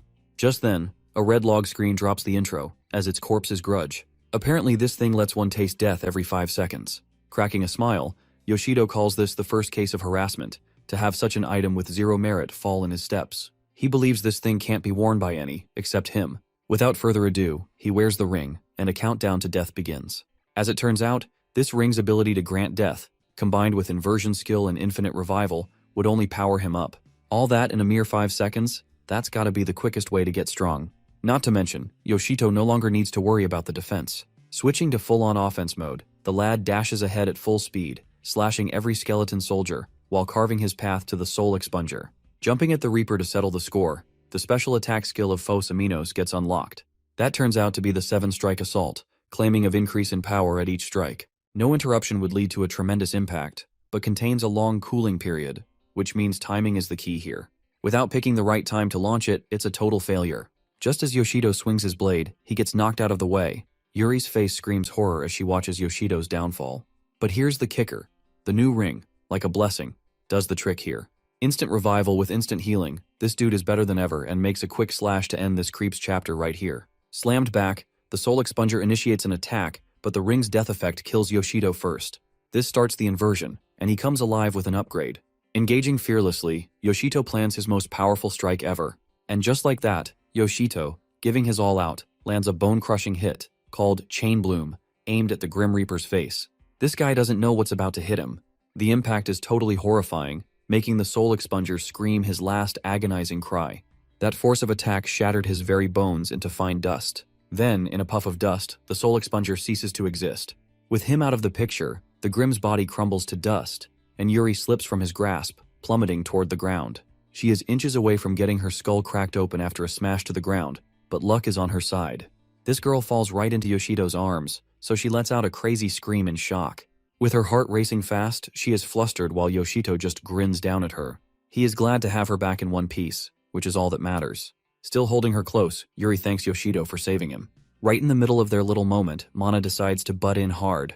This firecracker flips out and practically loses it.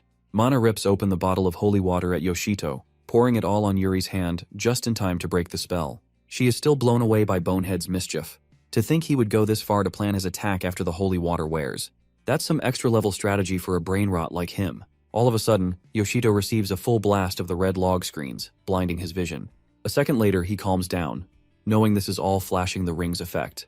Having a look at the corpse's grudge ring, he wonders how much longer it's going to take. Out of the blue, the ring potentially cracks, leaking out an immense surge of ominous energy, catching Yoshito totally off guard. While Yuri and Mana's side chatter wouldn't end, Yoshito is busy winging his hand to control this blast of smoke that's getting out of hand now. He wonders if the ring has any plans to explode itself because he wouldn't want to be caught up in that. After many struggles, Yoshito doesn't get why this thing won't come off already. A bolt from the blue, this ring leaks out a purplish glow. Drenched in sweat, Yoshito's stressing like a total freak. Breaking into a nervous sweat, his heart is pounding like there is no tomorrow. He can't make sense of what's going on until a red log screen pops up. Reading it, he confirms that the ring, Corpse's grudge, has outdone itself, reaching its maximum number. That said, this ring did a quick transformation into a corroded ring. Taking a long sigh of relief, he couldn't believe he got worked up for this. Mana and Yuri notice the fuss brewing at Yoshito's sight, asking what's wrong. Thus, he fills them in, revealing that something's weird with his drop item. Now that it's settling down, he takes it off. Afterward, he asks what's next for them. Considering Yuri's near-death experience, Mana thinks Yuri deserves a timeout. Thus, they plan to gather the magic stones and call it quits for today. Yuri feels pretty bad for letting them down, but Mana tells her to chill. Gathering up every last bit of strength, Yuri plunges to dig up all the magic stones to make up for it. A few minutes later, Yuri, sweating bullets, battles the skeleton fearlessly while Mana and Yoshido root for her. Even after hours of exploring, Yuri is still going strong, her eyes reeking of excitement. Meanwhile, Yoshito is done, and even Mana is struggling to keep up. Yuri is still fired up and has no plans of stopping. Later on, Persephone's conquest goes on without any interruption. Thanks to the flood of challengers, the 30th floor boss room was discovered in just a week. But there's a catch: nobody has cracked their way in. Back at the bureau, Yoshito overhears two clueless chumps gossiping about the sealed boss room of Persephone, with no means of getting in. Right then, Mana and Yuri pop by, and Mana's got a secret to spill. She lets Yoshido know that her acquaintance spotted a clue that could open the boss room. All of a sudden, she chants, "As a proof of many deaths, raise a proof of decay." None of them knows how to make sense of it. Just then, Yuri comes forth to share her intel, claiming that many have gotten their hands on the death ring. Yuri spills the tea that most challengers believe it is some kind of key. But Yoshito knows that no other ring dropped down, no matter how many skeletons he killed so far. Still, equipping the ring wouldn't open the boss room. Suddenly, this short phrase echoes in his mind, and he is quick to catch on. Without further ado, Yoshito rises up and lets the ladies know that he got it figured. And just like that, Yoshito spills the beans that only his ring is the key to opening the boss room. That means he is the sole person who could open up the boss room. Upon arriving at the magic tower on Persephone's 30th floor, the ladies enjoy the view with no care in the world, like it's a walk to the park. Meanwhile, Yoshito, nervously jittering, is pissing his pants, knowing that there is still a chance of his theory getting debunked. If that happens, he imagines the girls just bullying him, crushing his soul. He couldn't stand the thought of them looking down on him, thinking he was really a loser. Yuri's voice cuts through Yoshito's panic, snapping him out of it. She demands to know how he figured the ring could open the boss room. Gulping down, he tries acting cool despite having a meltdown. He explains that reaching the maxed limits of the death ring forces a quick transformation to a normal ring. That tipped him off into guessing it. The girls, totally stunned, didn't know Yoshito was a quick-witted genius to crack this one. But then it clicks. Knowing that Yoshito went through a chain of deaths horrifies the ladies. Given that he has infinite revival, it actually makes perfect sense. Shrugging it off, he lets them know that this ring no longer has any effects whatsoever. From buffs to curse immunity, it's all empty like a normal ring. Even then, something about it feels off, which is how he figured out this can be presented as proof of decay after death. Knowing it makes sense, Mana and Yuri beam at him, praising his quick thinking. And just like that, Yoshito, having the mic drop moment, goes red. Even then, deep down, he is praying hard for it to work, as he is depending on it. Gripping the ring as his life depended on it, Yoshito twists into pure desperation. If this flops, he knows that he is done for. Upon arriving at Persephone's 30th floor, Mana gives her best try to open the boss room, but the door doesn't even flinch. Giving up, Mana leaves the rest to Yoshito. The lad feels the heavy pressure choking his throat. Walking to it, Yoshito starts up his self-TED talk, manifesting that his prediction can't be a lie. Like it was second nature, Yoshito stands close to the boss room, flexing his corroded ring, loudly telling the door to open up. However, the room stays dead silent, with no rumbling of doors or magical glow. His face turns totally pale with embarrassment, like his soul is about to leak out. This thing was a total flop. Yoshito's fear came alive, while Yuri and Mana believed that this might be a time-consuming process or something. Feeling their judgment creeping in, Yoshito gives this one another try by fist-bumping in the air. The ring glows, and the door automatically opens up, saving Yoshito from further embarrassment.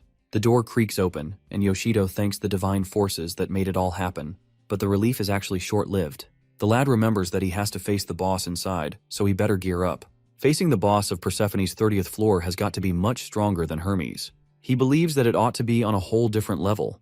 Just as he turns to regroup, a massive hand shoots out of the darkness and yanks him inside like a rag doll. He barely catches sight of Mana and Yuri's stunned faces, asking them to get out of there. But a little too late for that, as the door slams shut. A chilling energy floods the room, making the air super intense. The ultimate boss drops, flexing his immense power that sends chills down their spine. That's when Yoshito realizes that they have no other option left but to take this guy head on. There's a heavy tension brewing inside this room, as things are about to go wild around here. This trio, including Yoshito, Yuri, and Mana, faces the big guy, aka Elder Bone Priest, who's been muttering gibberish since don't know when. Without wasting another second, the Bone Priest lit up the whole room, making it a no-go zone. That only makes it even worse. But to turn it up a notch, he calls for reinforcements, sending out his undead folks to join the party. These follower skeletons of the Elder Bone Priest are itching to rip apart these infiltrators. Yoshito is quick to catch on that the 30th floor boss has its own perks. Being a boss monster with a legit backup of his legion of minions, he predicts their downfall if he doesn't deal with this number quickly. Without wasting another second, Yoshito launches into the air at full speed and swirls. Thus, he is all ready to butcher them all, ignoring the useless bunch to save time.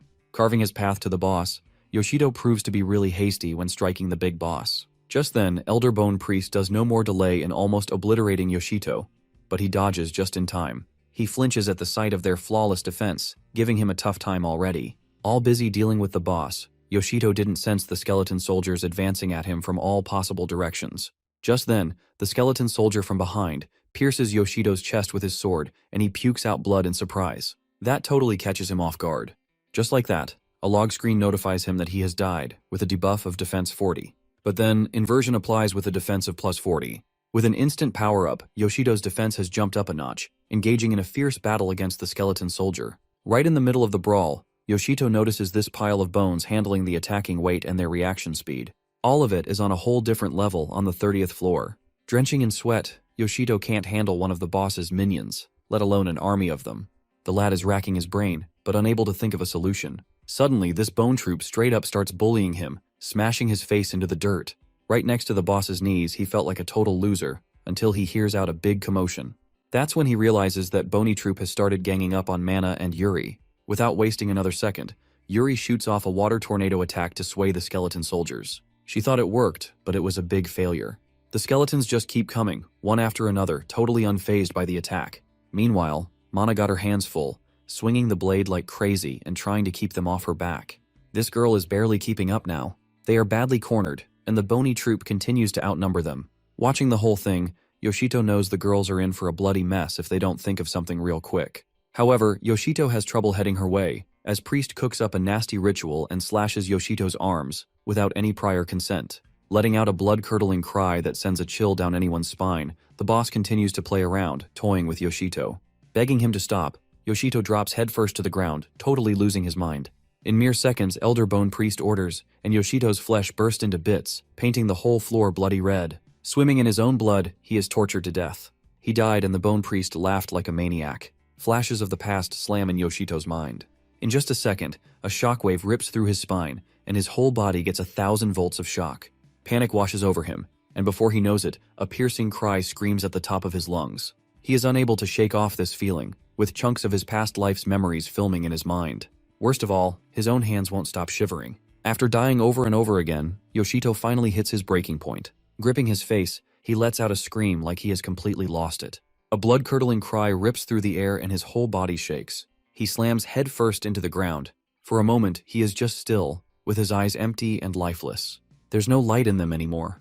But then, realization hits him hard like a ton of bricks, wondering if he doesn't snap out of this. Then, Mana and Yuri are nothing but dead meat. Initiating the infinite revival in 7 seconds, he rises back up, refusing to give up just yet. However, he has no clue why he wouldn't stop shivering so much. Right then, he dies and thinks of respawning somewhere else to avoid this horror again. A few seconds later, Yoshito respawns at a different location, determined to save Mana and Yuri. The girls are at their limits and panicking like crazy as the skeleton soldiers corner them. Yoshito let out a big scream, but his body wouldn't stop trembling. The lad can't even flinch a muscle, let alone take a step.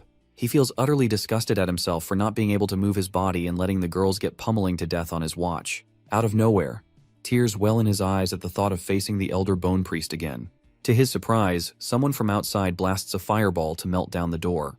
Yoshito's eyes widened in shock as he didn't see this coming. He notices a big shot, packing a hero figure, casually entering the scene. The new guy awkwardly excuses himself for bursting in uninvited. However, he didn't expect someone's already here. Judging by the looks of it, things aren't looking great to the new. Meanwhile, Yoshito is still processing his dramatic entrance, so the skeletons see their chance to attack. Charging in, ready to smash Yoshito into bits, the new guy dives in, saving Yoshito in the nick of time. He drops in to lend this youngster a hand. With a quick intro drop, he calls himself the Dominator King Kagura Okiyomi, assuring Yoshito that nobody dies on his watch. Suddenly, Yoshito recalls the Dominator King title only refers to those who have conquered great magic towers that go beyond 100 floors. Only a few heroic dominators exist in Japan's vicinity. Putting everything aside, King drives all the focus to dominate this floor with flames. Without even thinking, he launches Floga Ellenhos, the fiery tornado that fries all the bone freaks surrounding this place. Yoshito's jaw drops to the floor to see everything turning into a freaking inferno. That stunt catches the eyes of the Elder Bone Priest. Jumping in action, Dominator King has no plans of letting the boss escape. That said, he unleashes his wrath upon the 30th floor boss, going full-on berserk mode. A few seconds later, Yoshito witnesses the fall of Elder Bone Priest at the hands of the Dominator King. Out of the blue, Dominator King calls back Yoshito's attention, letting Yoshito have the last hit. That takes him by surprise. King tells Yoshito that his face screams pure horror for some reason, asking him to deal with it right now. Taking a moment to get a hold of himself, Yoshito thanks the big guy for his wisdom. That's when Yoshito dashes in the air and lands a big hit, settling scores with the Elder Bone Priest. Seeing Yoshito put an end to Elder Bone Priest, the corner of Dominator Kagura's mouth lifted in a side smirk. Feeling low-key impressed, he notices Yoshito finally winning over his fears. In a flash, Yoshito admits to having gained control of his body again. Well, that settles it, so King Dominator Kagura does the honors of congratulating the Dominator of Persephone, Yoshito. The dude's jaw just fell off in shock, as this struck him like a thunderbolt. He argues with the big guy that he only landed a final hit and nothing else. He straight up refuses to believe otherwise, as King Kagura is the actual dominator here. But the big guy brushes it off, revealing the vicar who defeats the boss gets to have the reward. Thus he desires to let Yoshito have it all, requesting Yoshito and others to use it all to get even stronger. As they all gathered up, sharing a laugh together, King Kagura got sentimental at seeing the younger generation flourishing. He assures Yoshito's crew that he isn't short on money. Plus, he reveals his partner in crime weapons, which is why he has no other reason not to let the younger generation opt for the best items to get stronger. Instead, he requests Yoshito to let him have a look at the weapon he just won. Letting out a goofy laugh, he is curious to see what sort of weapon was it anyway. Yoshito checks out Kagura's vibes to be a lot similar to Mana somehow. Picking up Arcanum Aqua, he whips it out of the inventory, and Kagura notices a magical staff only good for the magic users. In that case, Yoshito hands it over to Yuri, who is shocked to her core. The truth hit her all at once. Yuri claims to be not deserving of it at all, but Yoshito desires to let Yuri have a try. Yuri isn't up for this, considering Mana and her weren't any help at all in any boss fight. Neither of them cut out to be his equal enough to form a party with him. Still, Yoshito tries to reason with them, but in vain. Kagura just watches in silence, feeling bad for the poor guy. Even Mana is like that he practically sees them as something to protect in the battle. And suddenly, Yoshito felt this huge distance between them. Just as then, Mana lets him know their final decision, which is to grow even stronger. That hit him like a tsunami. Yuri has decided to deal with Persephone all by themselves now. Only then will they soon match his pace to make a big comeback. Thus, Yuri requests to Yoshito that until then keep the staff. However, Yoshito throws it to Yuri, considering she will need this even more now. Just now, the log screen notifies the defeat of Persephone's boss, and initiates the forced transportation. Bidding them farewell, Kagura admires their maturity, while Yoshito feels lonely already. That's when Kagura throws him an offer to hang out with him for a bit. Somehow Yoshito ends up with a casual invite, and not just from anyone but from the Dominator King Kagura himself. This wasn't in Yoshito's bingo card, but he couldn't care less, as he is going through somewhat of a breakup. When asked, Kagura comes clean that he is called by the chief of the Metropolitan Management Bureau of Tokyo. Coming all the way here from the central region, he has already figured it's gotta be something nasty. As it turns out, Kagura just randomly decided to show up at Persephone, just to pass the time, only to come across Yoshito here. Yoshito demands to know his reasons for wasting his time on the likes of him of all people. Looking back, Yoshito recalls Kagura being still in the dark about the infinite revival. He isn't sure why he caught Dominator King's interest. When asked, Kagura mentions Fuyune letting him in on the next generation's promising Dominator, who goes by the name Yoshito. Yoshito's eyes lit up, unable to believe that Chief used such high-class words for him. Loving the moment, Kagura nods a yes. All the while, Kagura confesses to feeling a shockwave at hearing Yoshito's name in the boss room, while he thought of him as the regular guy at first. Still, Yoshito feels down for not doing enough in the boss room. Giving a wink, Kagura raises his spirits, asking him to put in more effort, and he is good to go. Furthermore, Kogure initiates a bro-mode shopping spree to kill time even more. He claims the Dominator King is down to buying him whatever he sets his eyes on, and he is ready to school the lad how the money works and how to handle the cash in Dominator style. That gets Yoshito hooked up. Moments later, King Kaguro and Yoshito walk out like big mafias about to rob the World Bank. Not to mention, they straight up waltz into the management bureau, looking like spoiled divas. A few moments of silence until Rito breaks the ice, asking why. That hurt Yoshito's feelings, but in Rito's defense, that gotta be the hideous outfit out here. That said, Kogura calms Yoshito down, asking him to face the harsh reality. He drops a statement that Dominator King's title surely brings a buttload of money, but that's all useless without any fashion sense. But Yoshito doesn't like this messed up judgy society. Standing up for himself, he questions Chief Rito's fashion choices to wear sloppy clothes. That gotta hit her nerves, so she slams down the major evidence of her trendy fashion sense being the top hits of Tokyo. One look and Yoshito bows down. Bursting into laughter, Kogura gets down to business. In a blink of an eye, Rito explains his new commotion of carrying out a large-scale operation at the huge magic-infested place, Kanto. Apparently, they are targeting the magic tower, Zeus. With the uncontrollable death toll and discoveries of further floors, Chief Rito can no longer overlook this. Rito has it all planned, with Zeus's treasure equally distributed to all the volunteers. Not only that, Rito includes frontliners and back supporters, all lined up in better sequence to benefit their purpose. However, she is quick to reveal that Magic Tower Zeus's level is beyond their recognition. To reduce the casualties, she assigns Yoshito and the conqueror of Hephaestus, Kagura, to lead this task force. Kagura is down to lending his hand, while Yoshito sees no other choice but to go along with it. Suddenly, Kagura insists on taking Yoshito to the front lines, and Rito gives that a green signal. That knocks the wind out of Yoshido. That settles it. Kogura counts on Yoshito's best efforts. Upon their arrival at the Magic Tower, Proteus, Kogura, and Yoshito, all geared up, are ready to pass the time while leveling up. It comes to pass that Rito allotted a little time to ensure clear-cut preparation in matters of conquering Zeus. For now, she requests they kill time until further orders. That raises the occasion. Koguro takes the details of a nearby magic tower. Kogura has already made up his mind to whip the little guy into shape before tossing him into the big fight. Thus, it's time to toughen up a little. Sweating bullets like crazy, Yoshido questions if he has any options to turn this down. Cracking up, Kogura gives out a flat no. Even then, Yoshido doesn't get why him, of all people. With that, Kogura is quick to answer. He comes so clean that he wishes to see him grow stronger, as nobody else cuts the mark. That catches Yoshido off guard. For leveling up, Rito suggests they check out Proteus's magic tower. Not much of a high-class place, but she claims to see some top-tier monsters crawling that zone. Plus, she spills the beans on receiving a report on digging up the large magic stone mining, which sparks up the fame rate. And just like that, Kogura has already made plans to finish off the boss. The dude's jaw just fell off. Yoshido's paying his best attention so far. Reaching there, Kogura wishes to see Yoshito's big guns. He desires to catch sight of Yoshito's set limits to get a better understanding of it. With a long sight, Yoshito gears up real quick. That said, Yoshido is down to give this a shot. Kogura turns to Yoshido, dead serious. That said, Yoshido, letting out his inner beast rage in full-on beast mode. With a clash of swords, Yoshito and this knight go one-on-one in battling with each other. Right in between, the knight spots an opening, while Yoshido isn't the type to care much for defenses. Without wasting another second, the knight lifts up his massive sword to get this over with.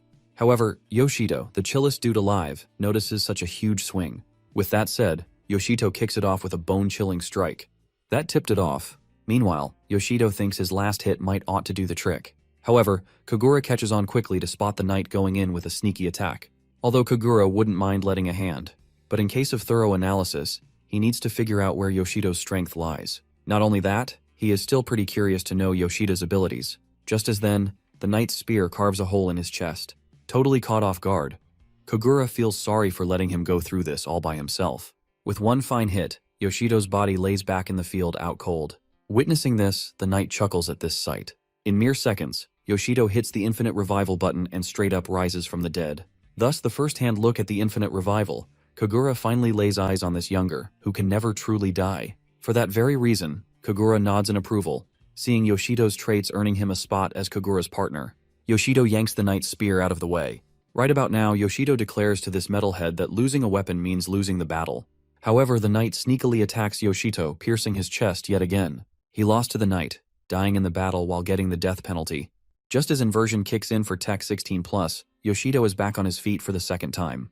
Without further ado, Yoshito unleashes his inner beast, ready to go full-on berserk mode to deal with this knight. However, it's pretty unusual for Yoshito not to even land one hit. Countering his opponent, Yoshito is practically breaking a nervous sweat. He clearly can't strike a decisive blow, which makes him close to having a nervous breakdown.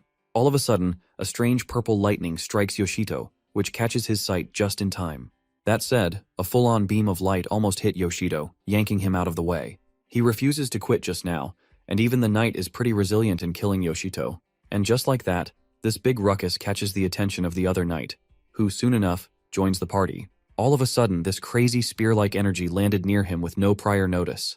That turns out to be two vicious creeps out to kill him. Yoshito knows that he is in deep waters. Without wasting another breath, Yoshido dives in, jumping into action. He is taking them head-on, with the help of Phos Aminos. Dodging like a pro, Yoshito is going all out, but that surely doesn't seem to be working. Taking a look at this pace, he is damn sure if this keeps up, he is just as good as dead. With a sudden halt, Koguru put the brakes on, having clearly reached his limit. Without wasting any effort, Koguru dives in to knock the knights out of the way. No doubt, Koguru is convinced that Yoshido's powers are one of a kind. That aside, Koguru decides that it's time to let his power take a swing at these cockroaches. And just like that, the whole room turns into a freaking huge inferno.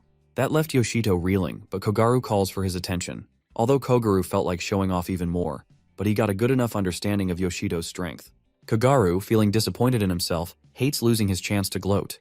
Especially, the lad had the whole story and plan to mimic Yoshito's desperation for life and fighting. Now, that causes a rumble of words, as these two bicker nonsensically.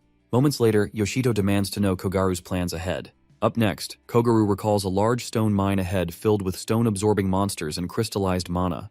Having a possibility of coming across high-level monsters, Yoshido teams up with Kogaru to finish off a good amount. Somewhere deep inside the cave, people diligently work to gather magical stones. There, the awakening of an unsettling beast decides to break its silence. Upon their arrival at the 25th floor of Magic Stone's mining area, Yoshido's jaw just fell off when catching such a gorgeous view. He finds this whole thing pretty incredible. Confirming it's his first time here, there wasn't any in Demon Tower. Flashing back, he recalls the last Magic Stone exchange. Just thinking about blowing the reception girl's mind tickles his tummy. That too turned out to be a buttload of money. But to hit a bigger picture, Yoshito is damn sure that if he sells the whole mine, then they will be set for a millennium. That's enough motivation to get the job done. Yoshido is all excited, letting the show run. He declares to start mining this instant in high spirits. To burst his bubble, Kogaru points out that wealth comes from being the top dog, and not everyone can do that. Moreover, Kagura reveals that the magic stones are all clustered in one spot, which means their powers are pretty weak overall. Not only that, the stones suck out the nearby magic power, are low in quality, and mixed with impurities. Even then, there are people who still like mining them. Further on, Kogaru mentions that the Bureau keeps this area under close watch, stationing explorers' defense and maintaining balance. All to set up a safe zone. Noticing the fun trio, Kogaru points at a big need for explorers like that. Watching this trio, Yoshido gets nostalgic to recall his days with Mana and Yuri. The lad feels quite lonely now. All of a sudden, Kagura pulls Yoshido in close, throwing an arm around him like they have been best buds for a day or what. Turns out, Kogaru spotted Yoshito scanning those girls, so he asked if he got a crush on one or two. Yoshito is utterly annoyed and pretty quick to shut it down. Kogaru just sighs and has nothing to kill boredom anymore. Out of nowhere, Kogaru raises a bone-chilling question, asking whom he likes the best, Yuri, Mana, or maybe Rito. Kogaru wouldn't budge at all, and keeps stretching this stuff far too long. Even Yuri's getting a chill down her spine. Without further ado, Yoshido asks Kogaru, "What's up with training?" But Kogaru wouldn't quit the topic of romance. He is sure Yoshido got a thing for tsundere. Ignoring his rants, Yoshito overhears the ladies planning to dive deeper. However, their mining halts at the point of unusual ultimate hardness. Out of the blue, the trio couldn't stop bickering until a state of immense tension settled in. They didn't know what was coming, but Yoshido spotted the entity that was pretty close to squashing the trio like bugs. Witnessing this giant rock-faced creeper, the ladies flinch at this sight. Without wasting another second, Yoshito dives in headfirst to finish off this monster. That said, Yoshido asks the girls to head to safety with a gentle smile to win their hearts. He tried giving off the coolest look ever, but the crystals piercing his flesh made it tough to do so. Right then, he doesn't regret dying if he ends up saving someone. However, he dreams of the day to save people in a cool way like Dominator King Kogaru. He wishes to turn out just like him. After crushing the magic towers, taking down bosses, and stacking a mountain pile of cash, Yoshito thinks of eliminating all the stress-related money problems one day. But then what? He wonders what's next for him after achieving these goals. He is practically lost on what to do next. That's when Kagura steps into Persephone, being his ray of light. Yoshido always thought of being an explorer, but saving others is a lot cooler than this. Just as he is caught up in his thoughts, crazy mining monster flattens him like a pancake, which ends his life. Claiming the debuff of INT 34, but inversion kicks in of INT plus 34, and he is reviving back. One thing is pretty clear. To reach his ideal, he better give his all out to training to level up his skill and experience. All fired up, Yoshido revives back to challenge the Mind Beast and lands a skull-shattering strike. But this freak's head is rock solid, making it hard to cut through. Collapsing on his knees, he wonders where the heck Kogaru went off to. Right then, Kogaru is helping in evacuating this area safely. He assures the guards that his partner will take down the monster and handle the responsibility. His face lit up. Kogaru has full confidence in Yoshito to pull this off. In the meantime, Yoshito is all ready to unleash his true beast, landing multiple strikes to cut through its skin. Suddenly, Kogaru calls his attention, asking if he possesses any intelligence. That ticks off, believing the guy is actually calling him brain rot in the middle of the battle. Cracking up, he clears up the big misunderstanding that he means the status INT, not the smart one. Furthermore, Kogaru urges Yoshito to zoom out and see the bigger picture. Instead of just charging in, take a good few minutes to observe carefully and read the battlefield. That said, Kogaru is sure the enemy will spill the reason behind its twisted joy, so he lets Yoshido take the lead. In the meantime, Yoshito reflects on intelligence, which either handles magic or controls it. The higher the number, the better control over it, only to wield powerful spells and push magic beyond limits. Courtesy of death penalty that boosted up his INT, but not enough to unleash magic yet. A log screen opens up, notifying Yoshido that he is capable of sensing magic and magic manipulation. That knocks the wind out of him. He couldn't believe his eyes, seeing the magic related just unlocked on its own. Come to think of it, he recalls the last death earning him extra INT points, although he uses the magic sensing beforehand to notice the unusual haze flowing through the mining monster. Yoshito senses the instability of the skill, but he forces himself to focus. Soon he cracks the code. The mining monster is shielding itself by using barrier magic, the secret to its hardness. Not just that, the beast initiates the abuse of magic stones, spamming to fuel its defense. Before he could react, a powerful beam shot straight at Yoshito, slamming him to the wall. Frustration hits hard, but he still hasn't found anything remotely that would help him. Just now he catches something strange. Using magical sensing, the barrier's shell is starting to glitch, and he spots the opening. Yoshit is ready to unleash a single earth-shattering blow that will obliterate its defenses. That ought to end it. Yoshito runs to take the shell off right away and hits it with a powerful blow. The fact that its defensive shell became temporarily unstable due to interference with magic is his chance. If that is the case, by hitting it with an immense amount of magic power, Yoshito should be able to destroy the shell very easily. But right now, to fill the space with magic power, he must first destroy the magic stone. The monster is causing the blue energy beams to strike the ground, causing extreme explosions. The crystals with shards are flying in all directions, but Yoshito uses his sword to destroy those crystals. With this, Yoshito decides to attack the monster, but to his surprise, it cleverly comes from behind to attack Yoshito. But he was already alarmed and uses his magic manipulation, which causes all the magical power to gather, as this skill only has the effect of gathering magical power, but it can neither produce magical power nor use magic. However, if it is only about breaking his shell, he takes out his sword to break the shell, but it doesn't cause too much power, which makes him realize there is still no one powerful enough. But that is not a problem for him as he has got a trump card, which is Phos Animos. He equips it, and the unique skill Chain Burst activates with the slashes of Phos Animos. Yoshito decides to strike a 7-hit combination, where each hit gets stronger than before. While hitting the monster, he plans to add magical power to the last blow, so that it can add extreme intensity to the hit and unleash it with all his might. But the creature attacks Yoshito with its magical stones, a vertical attack descending from above, which causes him to struggle a bit, but he deflects the attack. Yoshito realizes he should rush, as the more magical power overflows, the more it will be returned to him. Though the monster is under attack, Yoshito is moving too fast and dodging the attack, making it difficult for the monster to react.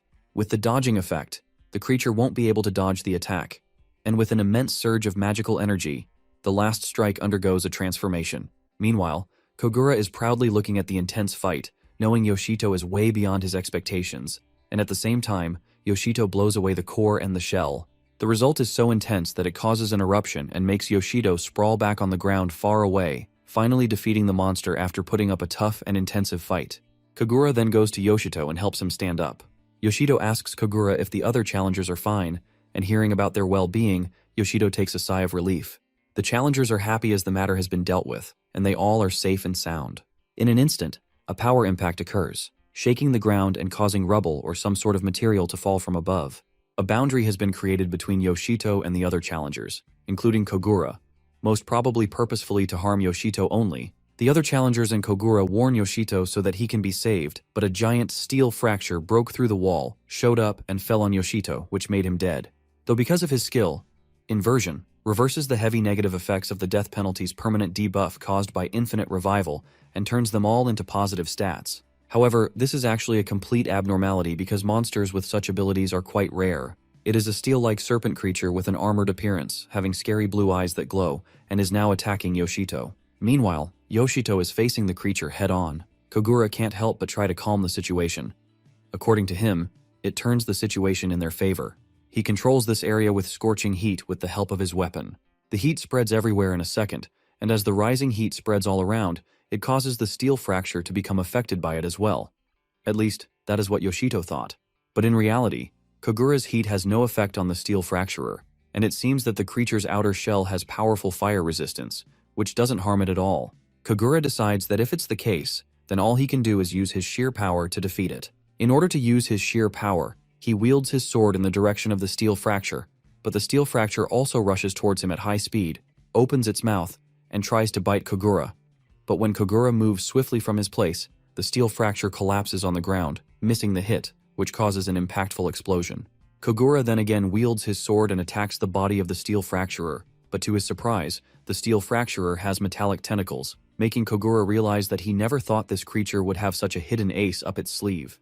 though it is in its true powerful form right now, so it easily throws Kogura back in the air. Witnessing this, Yoshito can't help but try to help Kogura, but he ends up getting attacked by it as one of the tentacles whips across his body, causing extreme pain to spread through his body. Yoshito whimpers in pain, but he doesn't stop because now he has managed to get closer to the creature. So he takes that as an opportunity to turn the tables in his favor.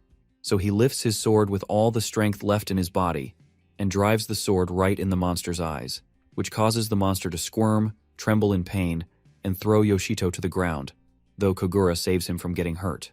To their surprise, the monster is now acting totally differently, and instead of hurting them or continuing the fight, it forces itself to move to the lower floors, which is shocking for Yoshito, who wonders if that is even possible. However, it is common sense that monsters become stronger as they go up to the magic tower, but Yoshito explains to Kogura that if such a creature were to attack unprepared lower-level challengers, it would be disastrous for them.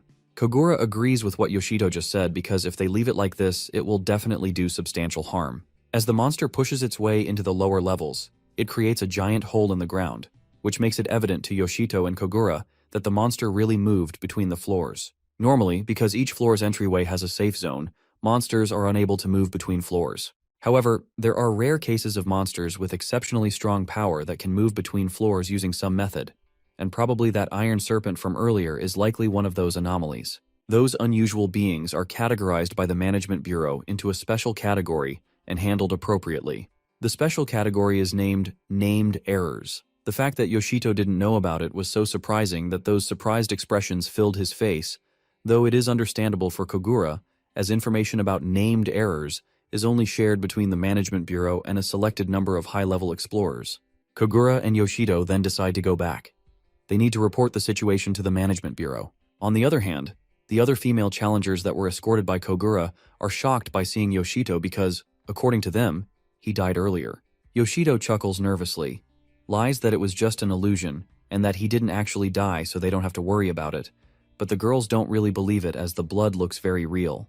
Yoshito sighs and convinces them it was really an illusion. However, they end up thanking Yoshito for saving their lives. Now everyone is evacuated, and they use the teleportation gate and head back to the base. The teleportation gate, if someone uses it, they can teleport to another gate within the same magic tower. They exist on the 1st, 5th, and 10th floors, and every 5 floors and are mostly placed in safe areas. Once someone reaches the floors with these gates, they become usable. Yoshito and Kogura are lucky to have a teleportation gate in the floor they are in. But for explorers on floors without gates, if they are attacked by the Iron Snake, they can't escape. And that is exactly why they need to return to the Management Bureau, to coordinate with Fuyune and the others, and eliminate that irregularity. As they report, the director thanks them, as it has already been confirmed that several people have been injured or killed on the lower floors of Proteus. The Management Bureau has categorized this monster, Steel Fracturer, as a top priority names error of the first named Rook class, requiring immediate emergency response. All explorations in the Great Demon Tower are temporarily suspended, so Rito Fuyune decides to go herself as well and defeat the fractured steel. Kogura informs her that even he and Yoshito together couldn't defeat it, so he suggests her to the personnel. He will go himself, but Rito Fuyune smirks, transforms her hand into a mechanical gadget, and assures them not to worry, as this time she will go herself and take care of everything. After battling Yoshito and his team on the 25th floor, a steel fracturer descended to the 8th floor and attacked nearby challengers. Now, they are at the Magic Tower, Proteus's 8th floor. Rito Fuyune informs them reports from her subordinates who moved forward state that there are still earthquakes audible on this floor, the target is still nearby, and they cannot let it escape. However, Yoshito finds it weird as her subordinates arrive ahead of her, and she is not worried about them getting attacked by the Iron Serpent. Though, Fuyune tells him not to worry about that. All the adventurers dispatched by the Bureau were wiped out, but this time, the team sent to Proteus is pretty skilled and specialized. As they are talking, the team has arrived. That is, the special task force under the direct control of the director of the Tokyo Metropolitan Government's Management Bureau, commonly known as the Hyuka Squad. One of the guys from the squad informs Fuyune about them finishing the investigation of the surroundings, and as expected, intermittent earthquakes are continuing on this floor. The target is likely resting inside the wall, causing earthquakes whenever it moves. The same guy from that squad spots Kogura and refers to him as the Great Challenger, and bows down in front of him in respect, which confuses Yoshito. However, the guy shows his appreciation towards Kogura for his cooperation, because originally it would have been ideal if the Hyuka squad could handle it alone. His attention then shifts to Yoshito, calling him a certified threat. someone on par with the boss of the magic tower. By fighting alongside him, they can minimize casualties. Though Yoshido finds it confusing, Kagura steps forward, assuring the man that with them here, there won't be any casualties at all. This is kind of reassuring for the whole squad. In an instant, the ground started shaking, and it was coming from directly below. Suddenly the ground tears apart from the middle, and the steel fractures appear, more aggressive than before. The Hyuga squad takes their positions and gets prepared for the battle with their magical swords. The coordinated movement is the trademark of the Hyuga squad, and they can easily take down mid-level bosses. However, that Iron Serpent is in a different league. Even the elite Ice Hyuga won't last long against it because it is more powerful and aggressive than before. By judging the situation, Kogura and Yoshito get ready with their weapons to attack the creature. They rush towards the creature at a very fast speed so that it doesn't have any chance to get away with the attacks. Then they block it from the front and the back and attack it with powerful blows. Due to the powerful intensity of the attacks, explosions erupt, filling the area with smoke. The creature takes this as an opportunity and tries getting away into the tunnel. But Fuyuni notices this move and doesn't let it get through there. Yoshito and Kagura are impressed seeing her body enhancement and high-speed movement through magic control, and on top of that, the unique skill, Frost, as she can easily freeze any area she wants to. She stands her ground firmly, while Kagura advises Yoshito to keep his eyes peeled to witness Fuyune's speed. Fuyuni is really fast. She fights with a metallic serpent while dodging all its attacks. The metallic serpent can be seen struggling, but confidence is evident on Fuyune's face. She flies in the air to attack its face, and as she swings the sword, she ends up slicing through the metallic body. Fuyuni's rhyme ice amplifies her magical power to the utmost limit, and Fuyun is a literary genius at magic control. She unleashes attacks so sharp utilizing her vast magical power that they send shivers down anybody's spine. That's Rito Fuyun, the true form of the bureau chief. The metallic serpent is now collapsed on the ground because of the sharp attacks. Now, Fuyune tells her team to get ready for the elimination of the first-class, designated entity. But as soon as she goes near it to give the final blow, metallic tentacles suddenly spring to life, whipping through the air in all directions. At this rate, all the members of the squad can't even get close. They stand frozen in confusion as they wonder what to do for their next steps. But before they could figure out anything, Yoshito rushes towards the creature, only for the tentacles of the monster to dig deep into his body, and he instantly dies, causing a 24 vitality. A permanent debuff will be applied as a death penalty, but debuff reversal is confirmed, and he obtains a plus 24 vitality because of his inversion skill. Yoshito is now hanging on the body of that steel serpent, though he mocks the creature that if it goes on a rampage like that, others won't be able to get close, except for him because even if he dies, he won't let go.